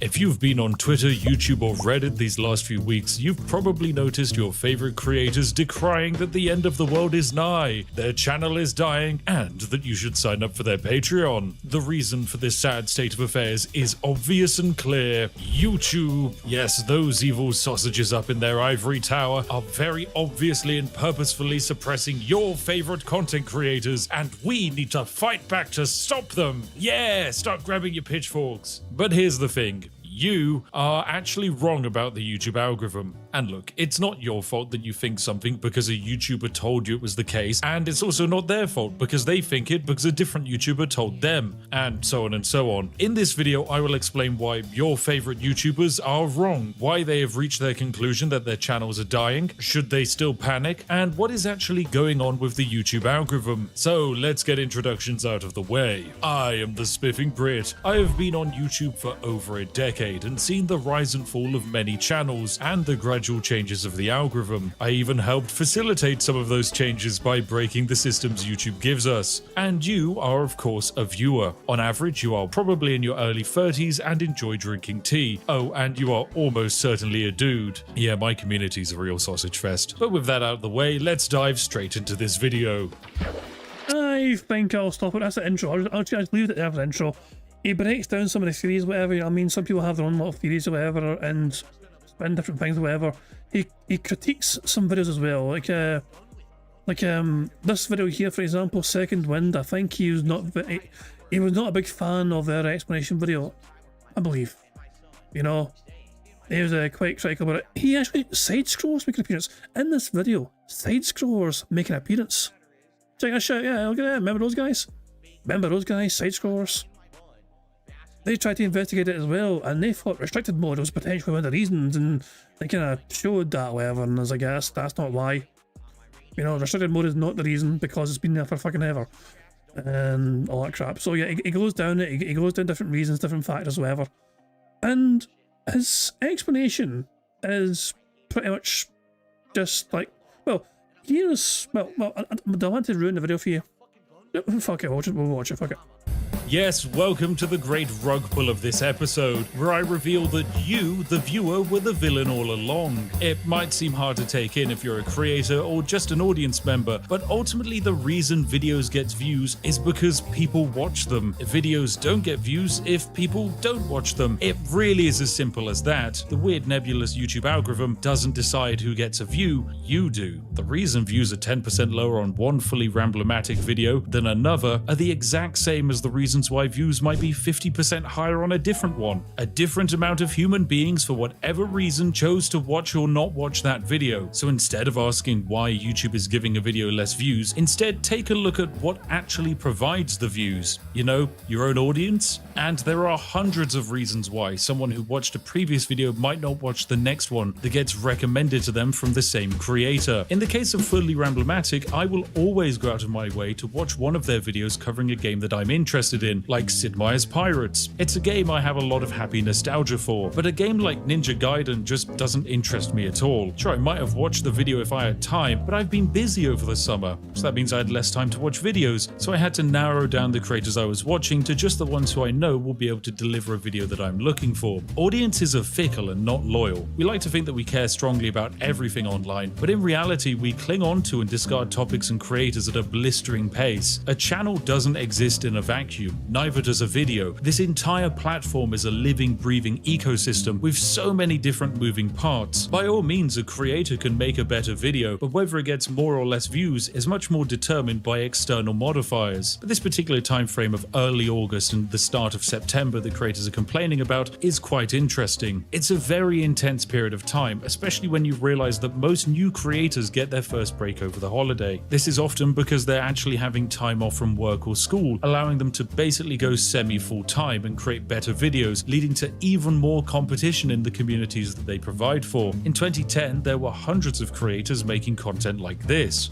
And now in 2025, you can have thousands of creators making incredible, groundbreaking videos that are better than ever, uploaded every single day of the week. The bar for competition has certainly been raised. So yes, the audience is definitely the thing we should be looking at. And what better way to demonstrate a rapid movement of an audience than with a good bit of drama. A few weeks ago, the entire gaming landscape was covered in Pirate Software drama videos. Even if you'd never heard of him or seen any of his content before, you definitely got to know about the drama by the end of it. Everyone had to have an opinion, of course, and everyone had to be involved and draw up battle lines. It was a real fight that felt quite thrilling to be a part of, I'm sure. Streamers were making comments and getting viral clips, people were poking fun at each other, drama channels were churning out shocking new updates, declaring that his career was going to be over, he was finished. Oh, it was so exciting. I bet it felt great to nod in agreement with your friends when you all agreed that this creator is just the worst person in the world. And then the bubble bursts. Everyone slowly realizes that actually I probably shouldn't be spending hours of my week watching something to feel the emotion of anger towards what is basically a total stranger online.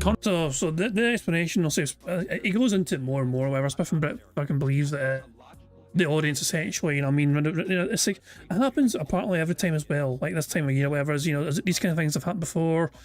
There's a few other factors it gets to into as well, but obviously he doesn't break down specifics, you know what I mean. And looking at that video that Josh made, I don't know what Josh, I can't mind the guy, the person that Phil addressed as well, because obviously Phil found the video as well, and they kind of found the correlation as well, like August 10th is when fucking things, you know, plummeted for people, you know. But Jazz stops the video when he starts talking about a topic that gets us to stop watching it. Honestly, I wouldn't give you guys links so you guys could watch it yourself if you so choose to do so. You know what I mean? That's what I'm saying, like Spiff and Brit. Obviously, it's an interesting video, and their theory is that, you know, well, it's just fucking normal essentially for, you know, it's like YouTube. It's just doing normal sort of YouTube things. I don't know if that's correct or whatever, you know, I mean, it's an interesting fucking take from Swift Brit. But obviously, since then, you've had that Josh person, whoever the fuck they were, look into it some more, and it looks like that seems like a strong theory as to what has caused a lot of consternation for the big time YouTubers out there on the platform. Anyway, let's go to live DSP and see how the bad man's doing, shall we? What do you think they'll sell for? Probably half. They probably sell for 200. So he's playing his game right now, he's playing the game. How's the bad man doing? Has he got $300 yet? Because I have 4 of them. I'm not using them. Then I could do... Boring. I could Boring, do the Phil. final clip upgrade. You're so boring, Phil. For the gun. What else could I do? Oh, I could actually do a lot on the shotgun. Maybe I'll do charge speed on the shotgun. Here we go, to, the top. to make it the lowest possible. Yeah, I actually think I has will, 300. actually. Yeah, actually has $300 of support right now. So Phil has hit 2 goals on this stream so far, which means he is 1 away from his beloved burger, his beloved katsu burger. And if Phil gets given that money today, he'll be able to stuff his face full of food tomorrow. Isn't that fucking glorious? Anyway, fuck it, I think I'm going to wrap things up there. They're feeding the otters. They're feeding the otters right now. Oh, they're so adorable. You fucking feed them everything they fucking want. Where's their katsu burgers? Oh hell, the otter should have a live stream where they can fucking just give them money for food.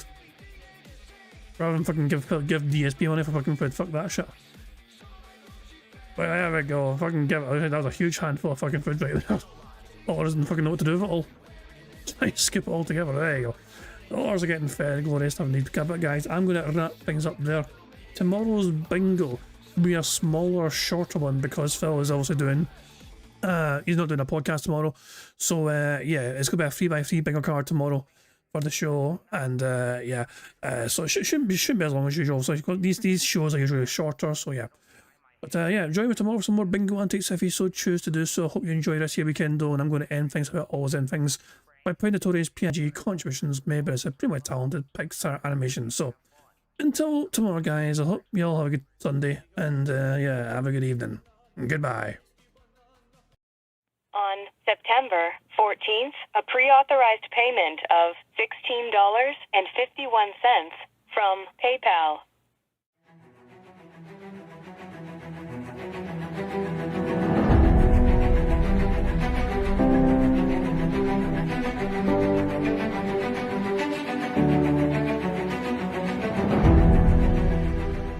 Alright, Luna Mills has tipped me $1.30.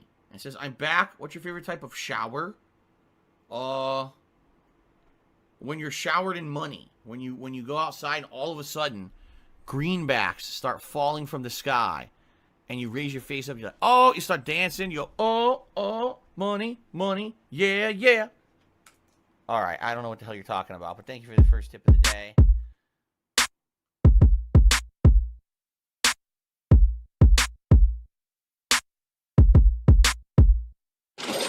Money, money, yeah, yeah. Money, money. Oh, money, money, yeah, yeah. Money, money. Money, money, yeah, yeah. Money, money. Oh, money, money, yeah, yeah. These contributions are mandatory. Money, money, yeah, yeah. Money, money.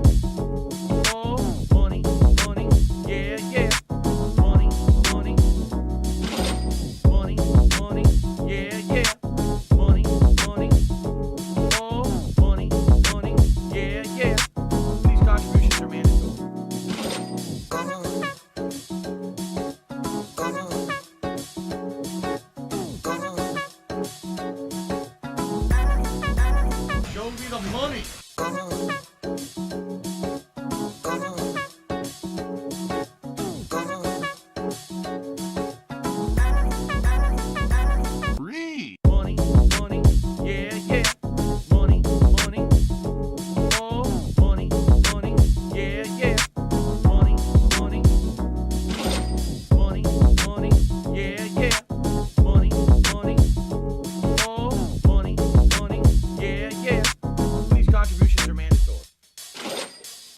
it's gone. Just gone like that.